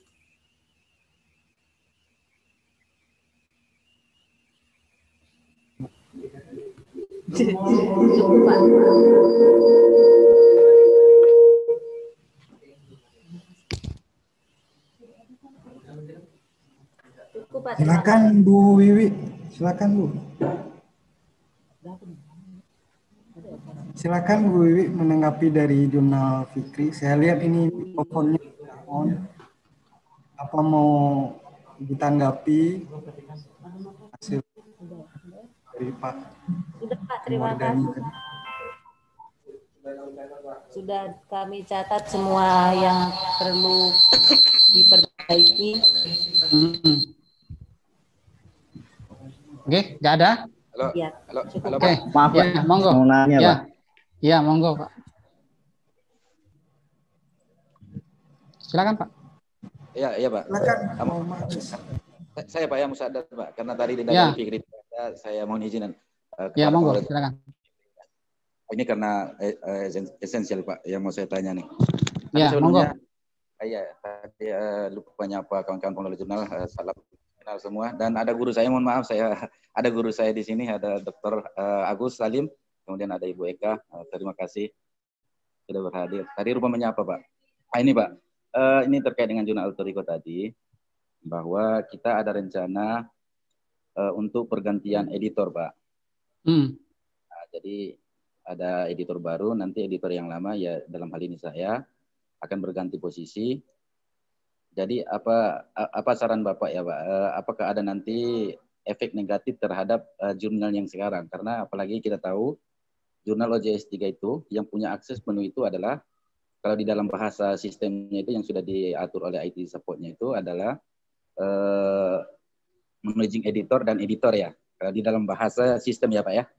Managing itu editor insinya, kemudian editor itu editornya gitu. Kalau section editor itu dia tidak punya akses penuh terhadap sistem.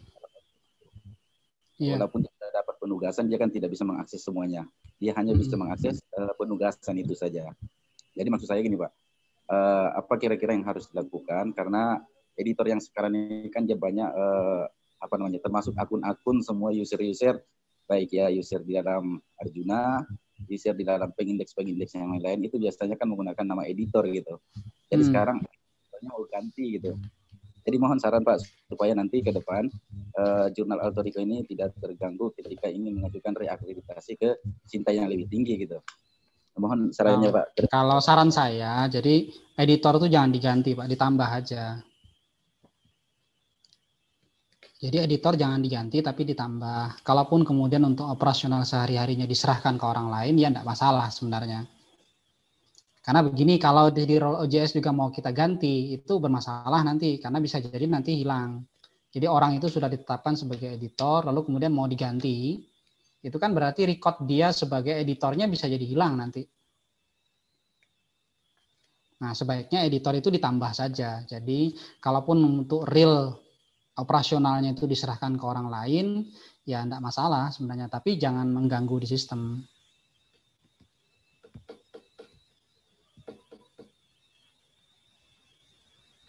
Oke, baik Pak. Itu sarannya. Ditambah aja, saran saya sih ditambah. Oh iya. Jadi orangnya yang ditambah. Oke, nanti orangnya ditambah, jadi editornya ditambah dengan rule yang sama di OJS. Jadi kalau rule sebelumnya dia editor, ya berarti kita nambah lagi rule orang dengan sebagai editor. Jadi untuk menghindari yang tadi itu Pak ya? Ya, jadi kalau ada apa-apa masalah nanti umpamanya sekarang editornya si A, lalu kemudian mau kita ganti, terus akunnya kita buang, lah itu nanti bermasalah. Terus nanti yang mengeditori artikel sebelumnya siapa? Kan orangnya sudah hilang. Oke, baik. Iya. Oke, baik. Terima kasih Pak. Mohon maaf Pak. Ya, nggak apa-apa. Yang ganggu ya.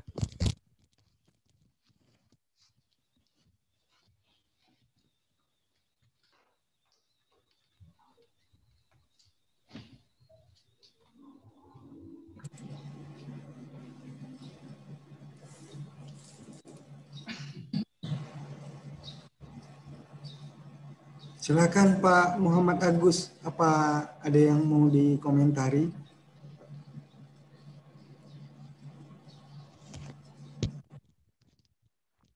Baik, selanjutnya. Baik, assalamualaikum. Ya, monggo, silakan. Warahmatullahi wabarakatuh. Waalaikumsalam warahmatullahi wabarakatuh. Terima kasih saya sampaikan kepada Pak Anwar.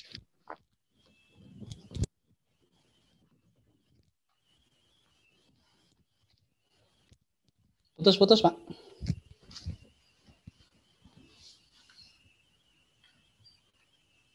Halo?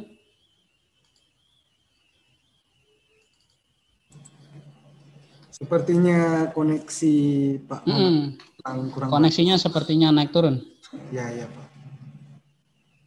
Atau dilanjutkan ke teman-teman yang lain. Nah, kita lanjutkan ya. Satu lagi, Al-Fikri sudah, kita Al-Fitrah sekarang, tinggal satu. Teman-teman Al-Fitrah ya. Jadi salah satu yang agak krusial di Al-Fitrah ini, kalau bisa sih segera memproses update data di SSN ya, karena nama jurnalnya itu agak beda. Jadi Al-Fitrah itu nama jurnalnya agak berbeda antara cetak dengan online-nya. Nah, itu dia masalahnya itu Pak Anwar. Ya kirim surat ke ISSN, ke LIPI untuk update data perubahan.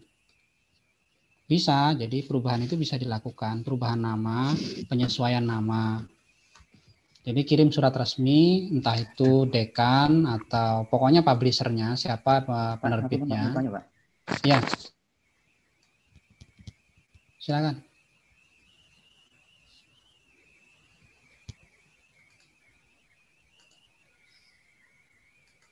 Jadi ini ya, jadi Fitrah itu kalau untuk jurnal cetaknya itu Fitrah Jurnal Penelitian Ilmu-Ilmu Keislaman. Sedangkan untuk online-nya itu bukan penelitian tapi kajian. Jadi beda satu kata itu memang ya jadi berbeda. Jangankan satu kata, satu huruf aja jadi beda.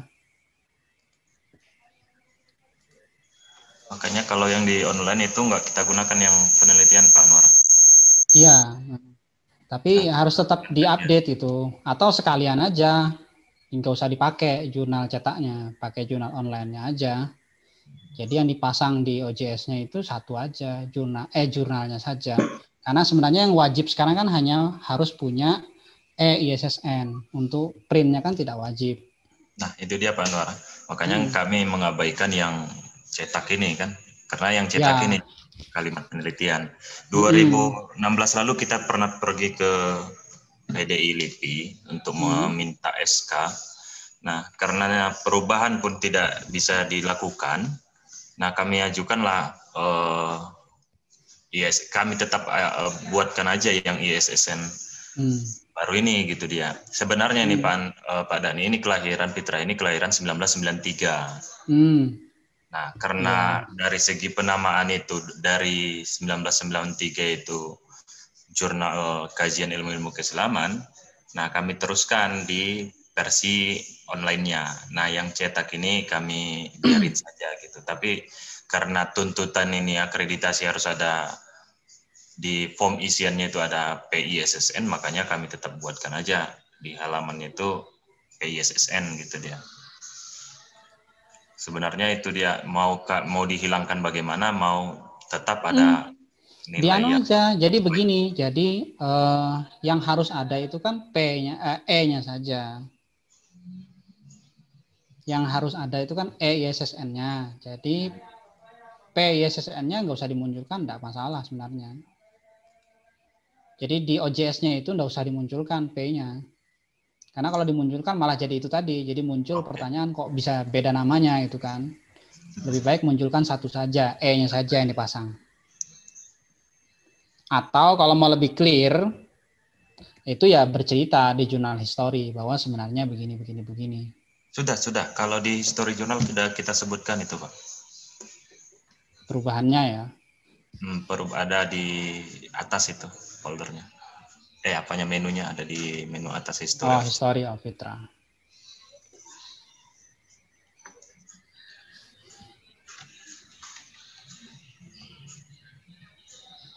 Oke. Ya.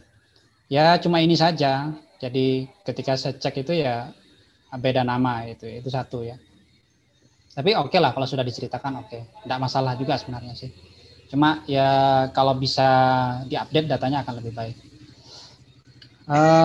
Sama nilainya segini ya, ini bagus ya. Jadi dari sisi editorial team dan reviewernya bagus-bagus.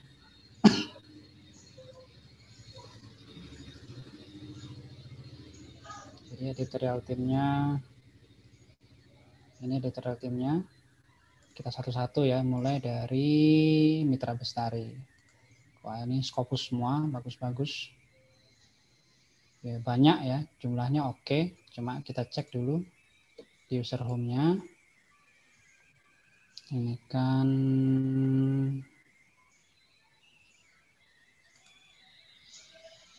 Fitrah ya. Kita cek di editor. Ada satu unsigned. Maaf, keliru di end review.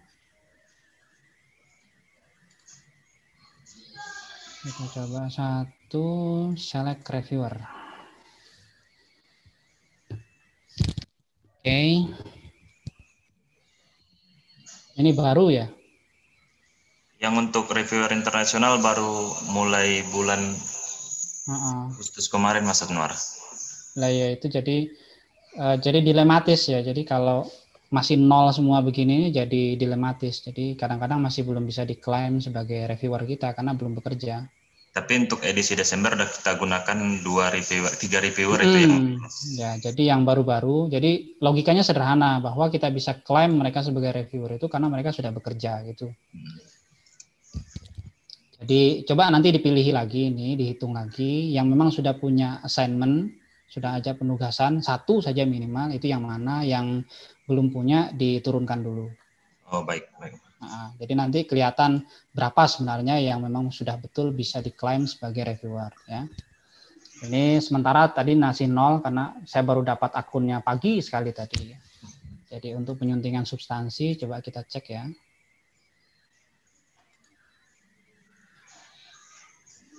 Yang sudah terbit.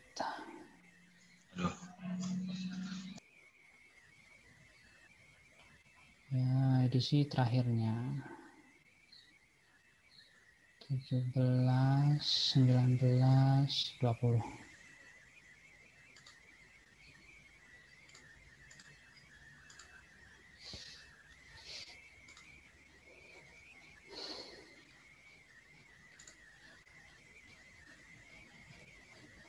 Pak Isweke.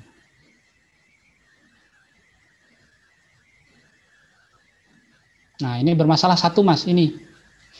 Jadi ini secara logika enggak logis ini. Jadi kenapa enggak logis? Karena ini belum ke checklist. Jadi kalau logika OJS, hasil review ini enggak bisa dilihat oleh penulis. Kalau ini enggak di checklist. Nah, pertanyaannya bagaimana penulis itu bisa merevisi kalau ini enggak di checklist itu? Dari mana dia tahu apa yang harus direvisi? Jadi ya ini memang kekeliruan di editor biasanya ini, kelewatan satu tahapan, satu checklist ini. Harusnya kan tinggal di checklist, di record sudah selesai sebenarnya. Terus ini juga menjadi aneh sebenarnya karena langsung accept submission. Apakah memang sudah bagus sekali? Apakah tidak ada reviewnya? Coba kita cek ya. Apakah artikelnya bagus sekali sehingga begitu masuk di review, rekomendasi reviewnya itu langsung terbit gitu kan? Coba kita cek sebentar ya. Saya share screen. New share. Nah, ini ya. Jadi ini. Jadi kita cek ada di mana komentarnya itu kan.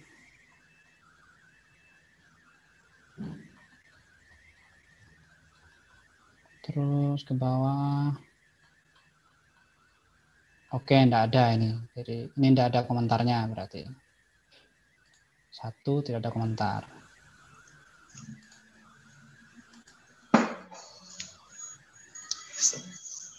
Start Desember mulai selektif itu Mas Anwar.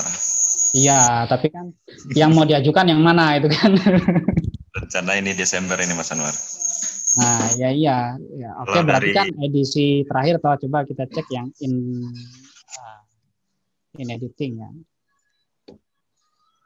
Ini toh yang mau diterbitkan. In editing. Oh, banyak stoknya. Coba kita cek satu. Jadi nanti kalau memang yang Desember yang diajukan, ya berarti memang harus betul-betul mengikuti alurnya. Jadi infonya ini malah belum ada reviewernya. Ini yang lewat ini Mas Anwar. Ini yang belum manajemen. Yang kalau edisi Desember itu paling bawah itu Mas. Paling bawah ya, coba ya yang ini. Siregar. Paling. Coba Siregar. Ini masih belum reviewernya belum. Enggak, itu enggak. Yang mana? Statusnya masih di in review semua yang edisi Desember Mas. Ada ini berarti harus diselesaikan yang in editing. In editing ini kalau memang statusnya mau direject aja. Nah, itu Mas Anwar itu yang di tahun 2014 itu sebenarnya atau di reject semua? Direject aja, kalau memang mau direject aja. Jadi jangan menggantungkan, jadi jangan membuat seolah-olah ini masih proses gitu. Ya selesai. Itu sebenarnya yang sudah publish di 2014 lalu. Yang quick submit masa itu Pak. Ini ya. Ini masih in review ya. Nah ini kalau catatan editor sudah ada. Catatan dari perbaikan dari author juga sudah ada itu Mas Anwar. Nah, tapi kan ini reviewnya belum. Reviewernya belum ada. Belum. Ini belum ada. Coba kita cek. Itu belum ada penugasan Pak Anwar. Belum ya. Oke. Jadi intinya begini ya, bahwa ya reviewernya harus berkomentar secara substantif kalau memang mau nanti nilainya agar lebih baik. Jadi di penyuntingan substansi sementara segini dulu, nanti kalau memang komentarnya bisa sangat substantif, bisa jadi nilainya naik. Jadi sedikit ini bertanya Mas Anwar, mau sharing juga. Ini kan ada 20 artikel yang untuk edisi Desember. Yang untuk edisi Desember ini ada 20 artikel yang sudah kita evaluasi. Nah, seluruhnya itu catatan editor sudah kita masukkan ke sistem. Nah, yang jadi masalah ini Mas Anwar, ketika kita cek itu plagiasinya sudah kita cek dan sudah kita rejected beberapa. Kita decline lah istilahnya secara sistem kan gitu, dan sudah kita kirim juga via email. Takutnya nggak masuk melalui sistem notifikasinya ke penulis, kita kirim melalui email. Nah, yang kita anggap ini bagus, yang nilai plagiasinya rendah dan catatan editornya itu tidak terlalu banyak, bahkan itu setelah kita kirim secara sistem dan kita email, notifikasinya atau perbaikan dari si penulis itu tidak ada. Jadi kita bingung ini Mas Anwar, ini sebut rata-rata yang di atas ini sudah ada catatan editor, tapi perbaikan dari si penulis karena kita nggak ada kontak dari si penulis itu, perbaikannya nggak masuk-masuk gitu. Jadi ketika kita ini desak ini mau Desember ini harus publish, jadi kita nggak tahu ini mau kita yang edit jadi beban sama si editor. Nah, kalau kita kembalikan ke editor, ke penulis, itu kontaknya untuk menghubungi si penulis untuk perbaikan dari editor saja sebelum masuk ke reviewer itu tidak kita temukan. Nah, cuman ada 4 kontak yang kita dapatkan. Nah, itu yang sudah ada catatan dari si penulis, itu yang kita beranikan untuk mengirim ke reviewer gitu. Nah, dilematisnya si editor ini, ketika nggak ada perbaikan dari penulis, nah gitu, mau kita teruskan nggak, susah juga sebagai pengelola jurnal kan. Itu dia Pak Anwar.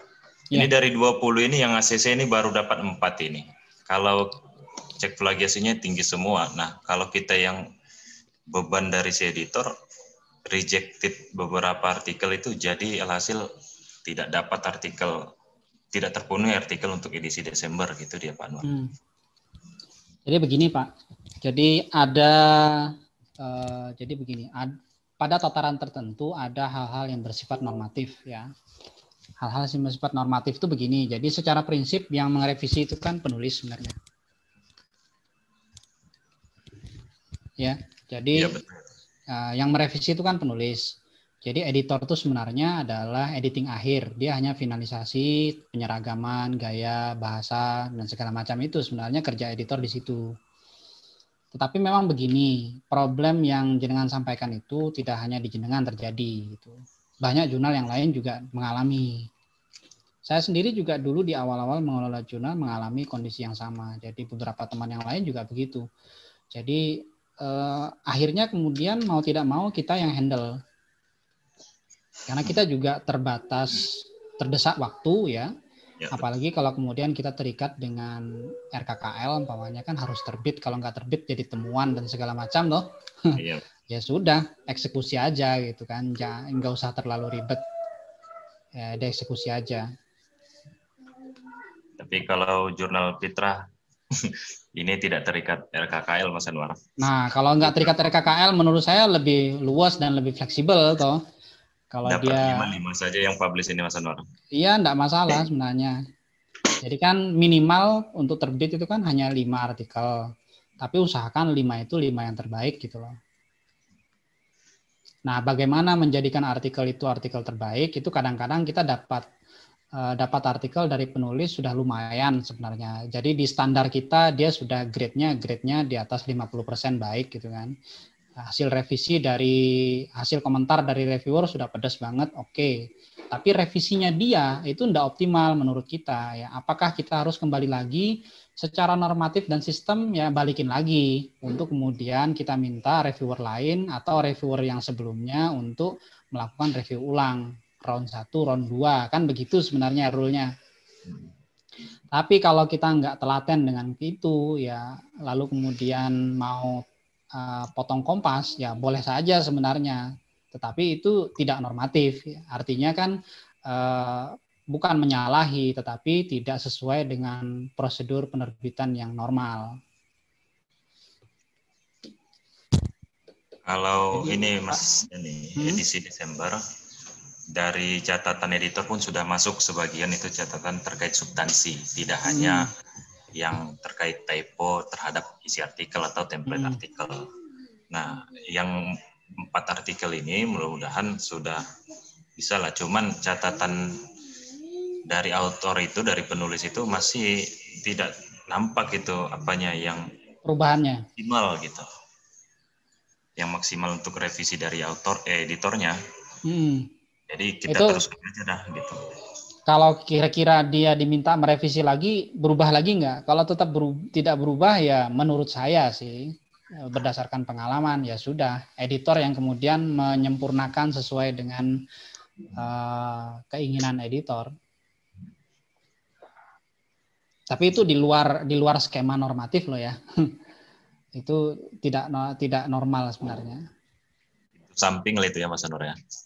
Ya istilahnya begini Pak. Jadi di beberapa kasus itu untuk bisa naik ke Sinta 2 memang kadang-kadang yang harus mengoptimalisasi kinerjanya itu editor.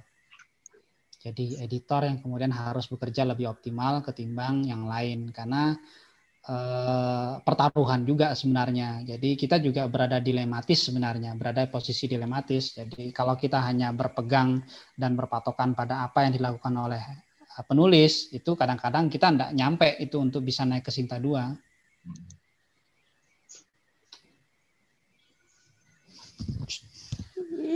Jadi menurut saya sih kalau tenggat waktunya sudah dekat dan penulisnya juga susah dihubungi, kalaupun gampang dihubungi, tapi kalau diminta merevisi lama, ya sudah dihandle saja oleh editor.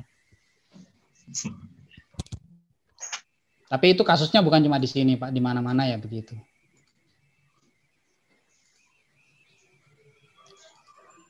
Kita lanjut? Lanjut aja Mas. Oke. Ini ya petunjuk penulisan bagi penulis nih. Kemarin saya coba baca-baca author guideline-nya. Jadi ada beberapa kalimat ya di author guideline-nya itu. Jadi jumlah judul lebih dari 15. Penulisan citasi tidak sesuai author guideline, abstrak lebih dari 250 atau di bawah 150. Jadi author guideline-nya ini agak strict ya. Jadi di beberapa bagiannya itu strict, cuma memang dari yang sudah digunakan itu tidak ditaati gitu loh. Jadi umpamanya judul ya, judul mana ya? Ada disebut judulnya itu.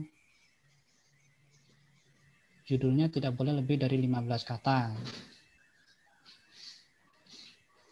Title. Nah ini maksimum 15 kata. Tapi ketika kita buka di beberapa terbitan, terutama terbitan terakhir yang sudah publish ya kan, kecuali yang Desember, tidak tahu. Coba nanti diperhatikan juga ini. Karena di current yang terakhir terbit itu ada beberapa judul yang panjang sekali. Ini lebih dari 15 kata. Jadi ini kalau dihitung 1, 2, 3, 4, 5, 6, 7, 8, 9, 10, 11, 12, 13, 14, 15, 16, 17, 18 itu kan. Sementara di author guideline-nya kan nyebut tidak boleh dari 15 kata itu kan. Jadi yang begini ini sebenarnya menjebak. Secara teknis bagus ini yang begini, bahwa kemudian editor membatasi bahwa memang judul itu tidak boleh dari 15 kata karena umumnya memang begitu, judul itu tidak panjang. Nah tapi kemudian editornya sendiri ya harusnya konsisten gitu loh dengan itu. Jadi kalau memang tidak boleh lebih dari 15 kata, ya gimana caranya judulnya tidak lebih dari 15 kata, ya diedit aja gitu kan. Umpamanya ini dibuang saja lokasinya ini, of PBA FETK-nya ini dibuang aja, jadi ability to read kitab kuning, titik, udah selesai di situ. Itu ya. Jadi Lalu ada juga mana di catatan saya, jumlah judul, penulisan abstrak lebih dari 250 ya. Jadi di abstraknya juga disebut ini. Mana abstrak ya. Di sini nih ini between 150 sampai 250 kata gitu. Tapi yang sudah publish itu ada beberapa yang panjang sekali, ada yang pendek sekali. Ini pokoknya ada mana ya. Jadi saya coba ngecek beberapa sampling gitu.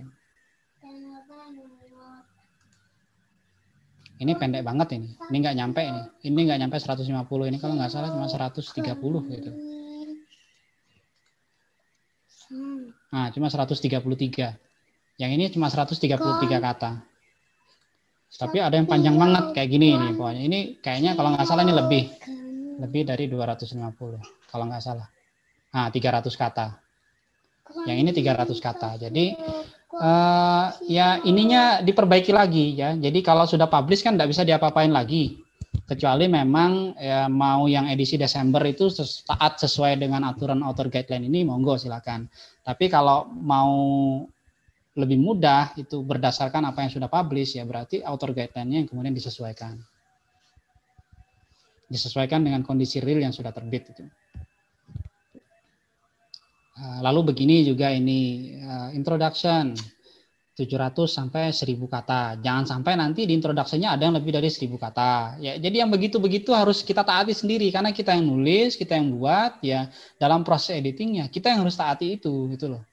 Riset method umpamanya ini 1 sampai 2 paragraf. Nah, jangan sampai di dalam ada yang lebih dari itu gitu. Coba kita cek ya. Jangan-jangan ada yang riset metodenya lebih dari 2 paragraf. Kebanyakan 1 paragraf, Mas Anwar. Iya, kebanyakan. Harusnya sih kebanyakan 1 paragraf. Abstrak ya, introduction.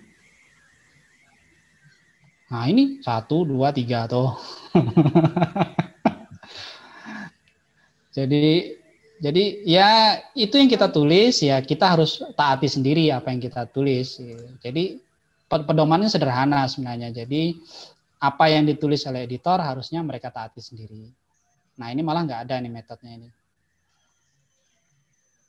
Nah yang ini nggak ada ini ke bawah langsung tiba-tiba closing. Nggak ada riset metodenya. Jadi itu juga lemah dari sisi konsistensi editing. Introduction ya. Nah, ada subbabnya di introduction-nya. Ini riset metodenya hanya 1. Oke, ini 1. Ada riset finding and discussion. Yang di sini apakah menggunakan model yang sama? Theoretical description. Riset result and discussion. Nah, jadi beda lagi istilahnya gitu kan. Riset finding and discussion. Jadi sementara di sininya riset method, riset finding and discussion. Jadi sebenarnya kalau mau pakai model ini ya harus konsisten dengan ini gitu loh. Makanya saya kadang-kadang bertanya juga, ini sebenarnya yang buat author guideline siapa gitu. Kadang-kadang editornya sendiri tidak menggunakan author guideline ini pada saat mereka melakukan proses finalisasi naskah. Ini dia. Ketinggalan. Itu ya, jadi ini nilainya sementara masih di sini. Penyuntingan gaya dan format ini inkonsisten tadi.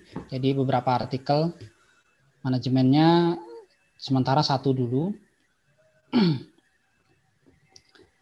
Cakupannya oke, state of the art-nya masih belum kelihatan. Nah, besok dibahas lebih lengkap lah ya dengan Bu Martin besok. Lalu originalitas juga belum nampak. Jadi kalau ada yang bertanya gimana sih sebenarnya menilai ini gitu loh. Ini saya bukakan panduan Arjunanya karena sebenarnya kalau kita baca panduan Arjuna, kita menjadi clear sebenarnya bagaimana sebenarnya harusnya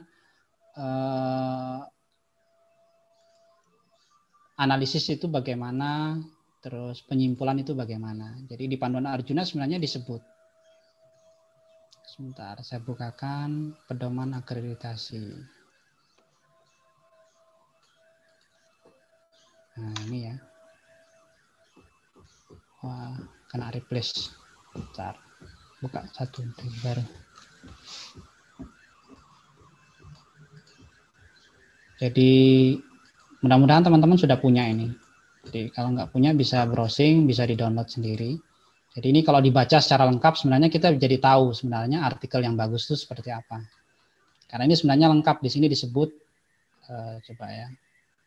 Penyuntingan tata letak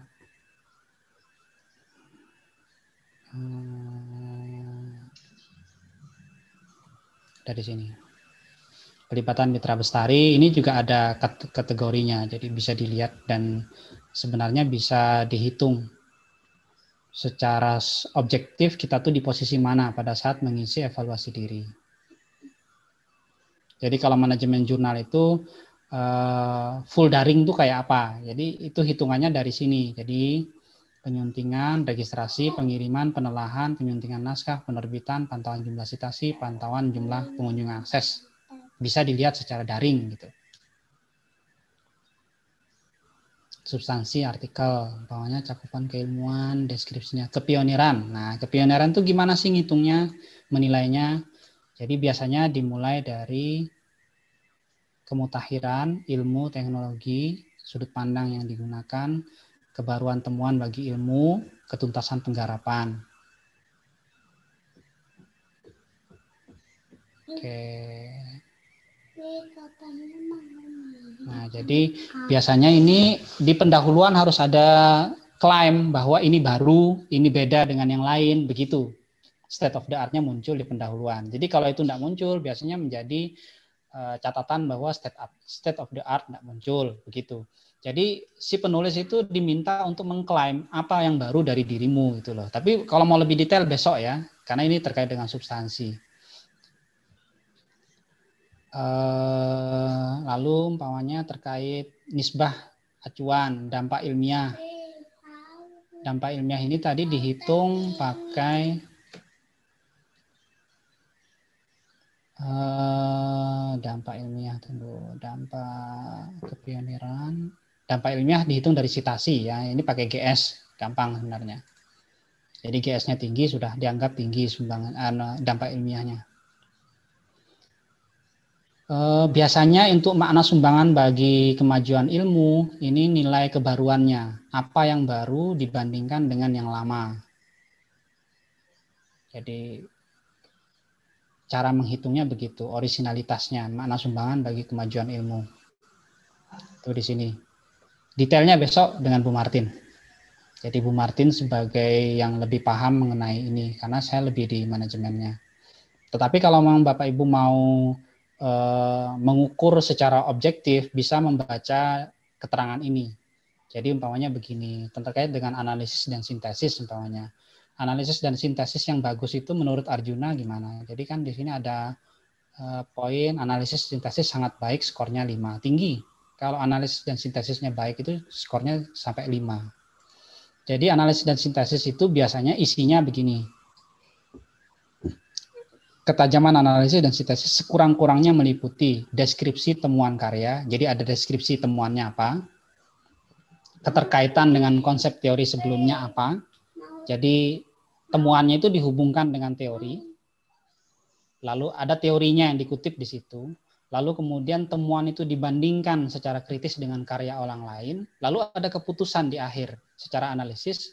Temuan baru ini menguatkan atau mengoreksi temuan sebelumnya. Jadi isinya itu sebenarnya analisis dan sintesis itu. Nah, tinggal kita lihat sebenarnya di sini umpamanya research and discussion. Temuannya apa? Temuannya sudah ada umpamanya. Temuannya ini temuannya. Lalu dihubungkan dengan teori. Nah, ada nggak teori yang digunakan untuk menganalisis ini? Nah, tinggal dicari teorinya pakai yang mana gitu kan. Dicari di analisisnya nih. Ketemu nggak teori yang digunakan, grand teorinya apa? Kalau nggak ketemu berarti 1 poin hilang. Lalu kemudian dibandingkan dengan karya orang lain. Nah, ada nggak pembandingnya? Jadi begitu. Lalu setelah itu nanti terakhir secara eksplisit dia mau ngapain? Menguatkan atau mengoreksi temuan sebelumnya. Jadi bisa dicek sebenarnya analisis yang sudah dibuat di artikel-artikel tersebut memenuhi kriteria ini enggak. Kalau ini terpenuhi kriterianya, analisis sintesisnya dianggap baik. Jadi ini bisa jadi nanti skornya menjadi 5. Kalau masih belum muncul, biasanya bisa jadi baik atau cukup. Sementara ini saya pasang cukup dulu. Nah, kalau ini mau dikoreksi besok, silahkan berdasarkan analisis besok. Oh, ini sudah baik ya. Ini tak pasang 3. Karena di beberapa artikel saya lihat sudah ada. Jadi kayak di sini nih, sudah ada beberapa analisisnya, ada teorinya, ada membandingkan dengan yang lain. Sementara nilainya segini. Untuk kemutakhirannya tadi sama dengan yang tadi menghitungnya. Jadi kasus saja. Jadi umpamanya dari beberapa sampling artikel yang sudah dipublish, dihitung berapa jumlah yang sudah disitasi ya. Jadi referensinya ada berapa, lalu yang berasal dari jurnal berapa. Sementara ini yang sudah publish agak-agak riskan memang. Jadi di beberapa yang sudah saya cek, terutama yang ini ya, yang ini umpamanya, jadi ini kan kelihatan. Jadi ini kalau nggak salah ini sedikit sekali jurnalnya, jadi agak panjang ke bawah. Nah, 1 jurnalnya, lalu kemudian ada lagi 2, ini proceeding 3, sudah tidak ada lagi. Jadi kayaknya ini yang saya hitung pertama ini 2 dari 29 ini harusnya 3. Jadi apa istilahnya ya, sumber primernya masih kurang. Nanti silakan diperbaiki lagi di edisi berikutnya, lebih banyak menggunakan referensi yang berasal dari artikel jurnal atau hasil penelitian. Demikian pula dengan update datanya. Jadi seperti yang ini ya, yang ini masih terlalu tua ya, kebanyakan yang tua ini. Di atas 10 tahun. Ini 1, 2, 3. Ini kajian sejarah Pak Mas Anwar. Jadi kajian sejarah itu bukan berarti kemudian datanya juga atau referensinya harus tua juga. Karena yang mengkaji terkait ini kan harusnya juga tidak hanya yang ini. Ya, diusahakan bisa lebih up to date. Kalau yang lain pokoknya yang ini coba ya. Tapi lebih detail besok ya, kan ini substansi sih. Ini kan masih di bagian substansi artikel ya. Besok coba berdiskusi dengan Bu Martin untuk yang kajian sejarah gimana enaknya. Karena kalau mengacu ke referensi-referensi baru agak sulit umpamanya, adanya referensi-referensi yang lama. Oke, ini 3. Sintetisnya sudah. Gaya kepenulisan, beberapa judul masih lokalistik. Nama dan penulis konsisten. Nah, yang ini tadi ya, abstraknya kurang konsisten jika merujuk pada author guideline, terutama jumlah katanya itu tadi. Sistematika penulisan artikel, umpamanya terutama yang ketemu tuh yang ini ya. Yang ini agak beda sendiri sistematikanya ketimbang yang lain. Lama itu lah jadi sasaran. Yang ini. Jadi ya mudah-mudahan di edisi berikutnya tidak terjadi yang begini lagi.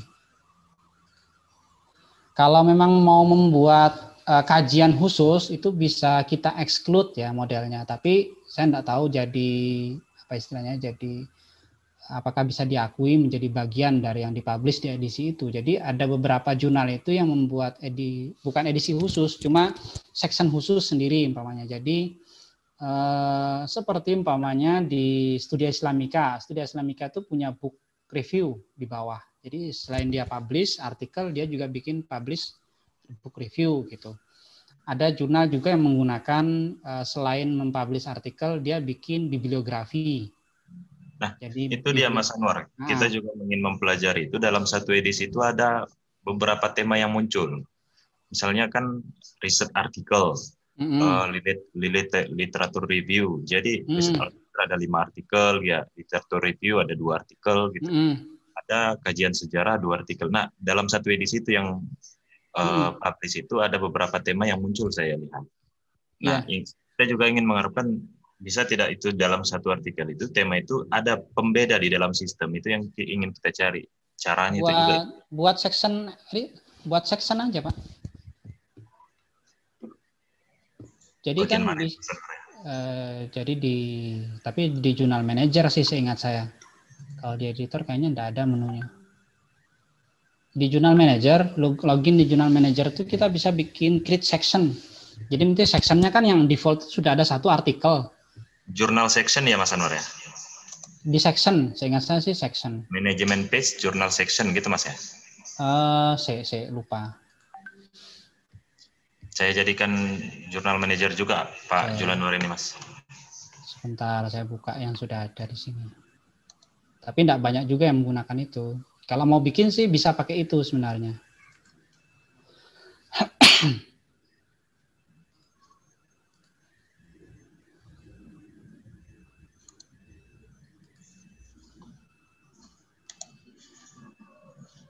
Kita bisa bikin section di jurnal manager.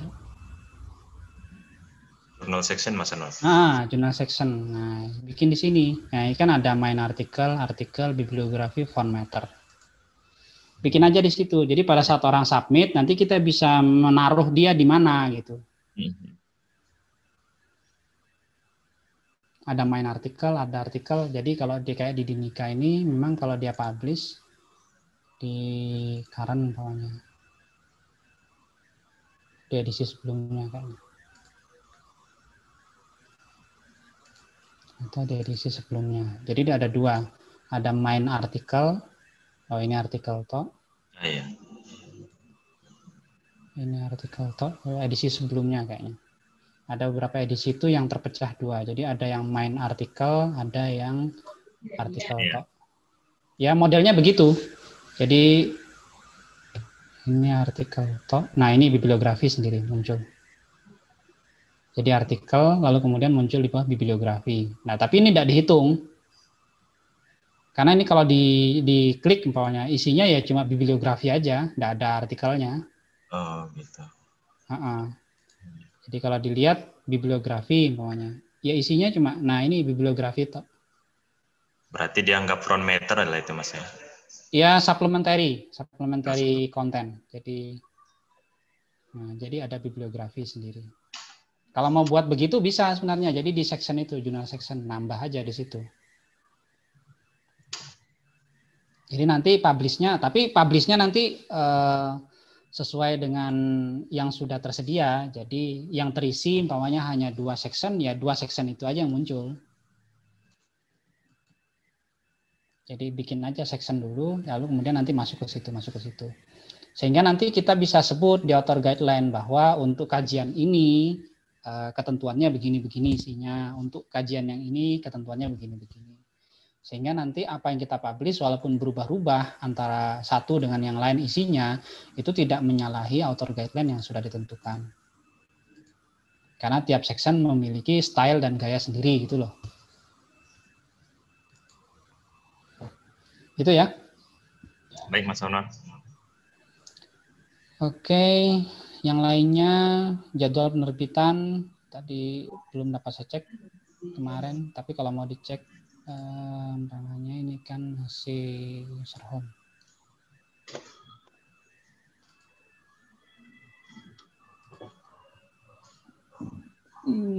Bulan 7, bulan 1, bulan 1, bulan 12, ritmenya kok agak beda-beda ini. Terbitnya biasanya bulan apa? Juni Desember Mas Anwar. Juni Desember berarti berapa kali kelewatan ya? Ada yang ini tepat waktu. itu kita selektif itu Mas Anwar. Nah, ini kan kenapa dihitung 2021 gitu ya? Yang bahkan yang di itu ikut yang Juni 2019 itu Mas Anwar yang untuk Sinta 3. Jadi kalau dilihat, ini saya nggak tahu apa diedit lagi atau gimana nih, nggak tahu karena di dulu pernah kita mempublish baru unpublish kembali gitu. Maksudnya kan ada yang begitu itu menyebabkan ini. Jadi gini dulu Mas Anwar, ketika penilaian reviewer terhadap jurnal itu ada catatan artikel tidak bisa diakses gitu ya, jadi blank gitu. Oh. Sementara kita itu ada gitu. Nah, saran dari reviewer, coba dulu publish dan unpublish dan publish kembali. Nah, saya coba itu unpublish dan publish kembali. Bisa diakses oleh reviewer. Ini yang dinilai, bahkan dinilai untuk akreditasi kemarin, Mas Anwar. Oh. Ya bingung ini kenapa jadi 2020 untuk Juni nih. Ya karena itu. Jadi pada saat kita publish dan unpublish, ya begitu jadinya. Iya. Jadi di record OJS jadi kelihatan kayak gitu. Ini yang dinilai kemarin Mas untuk Sinta 3 yang di 2018 12, 19 12.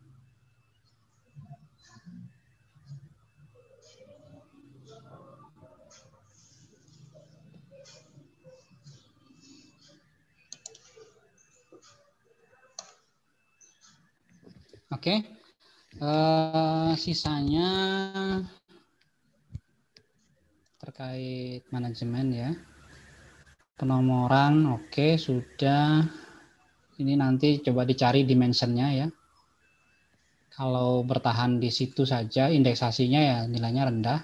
Tapi kalau sudah DOI-nya aktif harusnya di dimensionnya bisa ketemu. Sehingga nanti kalau sudah ketemu kan tinggal dipasang saja di indexing jurnalnya ini. Sudah dipasang Mas Anwar. Kalau di sini belum, tapi kalau di depan ada. Lah ya, jadi kan di situnya nanti bisa dimunculkan. Nanti kalau sudah muncul di dimension. Paling atas nomor 3 itu Mas Anwar. Ini?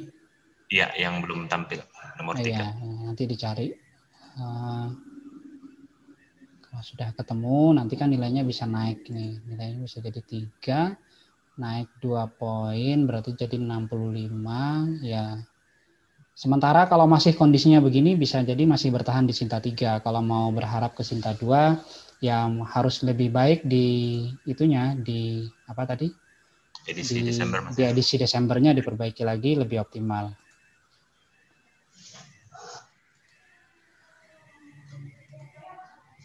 Demikian, mungkin ada yang ingin ditanyakan?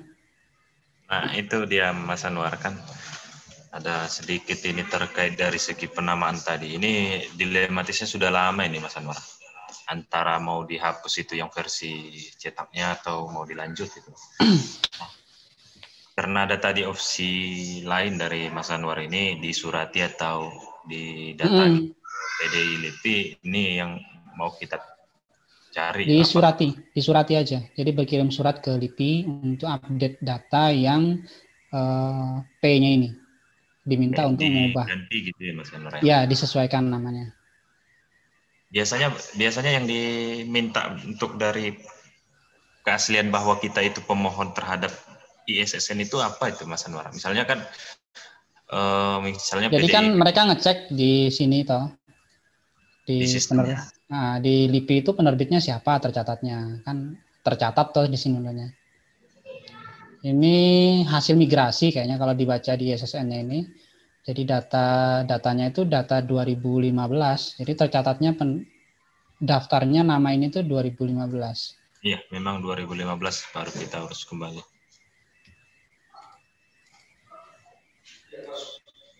Jadi kalau yang ini, kajian keislaman ini kan Oktober 2015. Ini versi online-nya, Mas. Nah, yang ini juga sama nih, Maret 2015. Jadi, karena ini kan pengelola lembaga penelitian dan pengabdian, IAIN Padang Sidimpuan. Maka yang bersurat itu yang berhak ya berarti ini, Mas. Oh iya, iya. Lembaga ini yang berhak. Jadi ya ketuanya yang kemudian bersurat.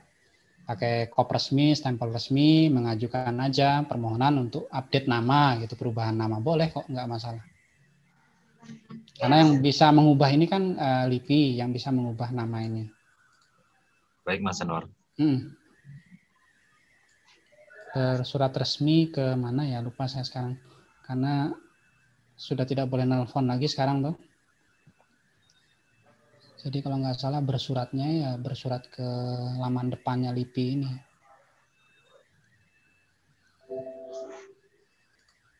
Demikian, Mas Ila. Baik, terima kasih banyak. Untuk jurnal satunya nggak saya kupas, sudah Sinta 2 soalnya. Ya, saya minta untuk sharing aja. Ya, karena sudah Sinta 2 Pak ya.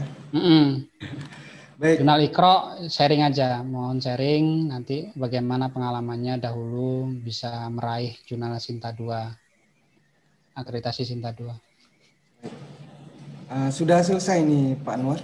Kita Sudah cukup? Sesi tanya jawabnya juga sudah mungkin ya. Sesi Iya, sudah cukup. Baik, waktu sebenarnya sudah dari tadi karena saya lihat sedang seru Pak ya. Nggak seru. Baik, terima kasih banyak Pak Anwar. Iya. Manajemennya, pengelolaan jurnal selama ini juga mungkin ini lebih mudah ya buat teman-teman jurnal karena Pak Anwar kan juga asesor kita di akreditasi jurnal Pak ya. Baik,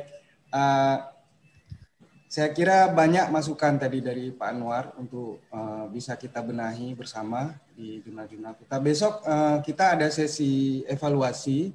Sebentar mau juga Pak Anwar berkenan untuk kembali bergabung sekitar setengah. Setengah jam kita besok sebelum mulai kelas baru. Iya. Di kelas masing-masing kita ada evaluasi dulu setengah jam. Kita diberikan waktu saya kira cukup banyak ini sampai jam 12 malam kita masih bisa bekerja, mungkin sampai pagi besok kalau punya stamina yang kuat Pak ya. Saya kira semua pengelola jurnal ini punya effort dan stamina yang tinggi nih. Kalau nggak mungkin bisa meraih seperti meraih prestasinya lah untuk mendapatkan akreditasi. Saya kira ini saja dari saya sebagai host. Terima kasih buat teman-teman semua. Oh ya, saya hampir lupa. Jangan lupa mengisi daftar hadir Bapak Ibu. Pak Anwar juga sebagai narasumber mohon mengisi. Sebentar. Saya bagikan di kolom chat. Baik, akhirul salam. Saya ucapkan assalamualaikum warahmatullahi wabarakatuh. Waalaikumsalam warahmatullahi wabarakatuh.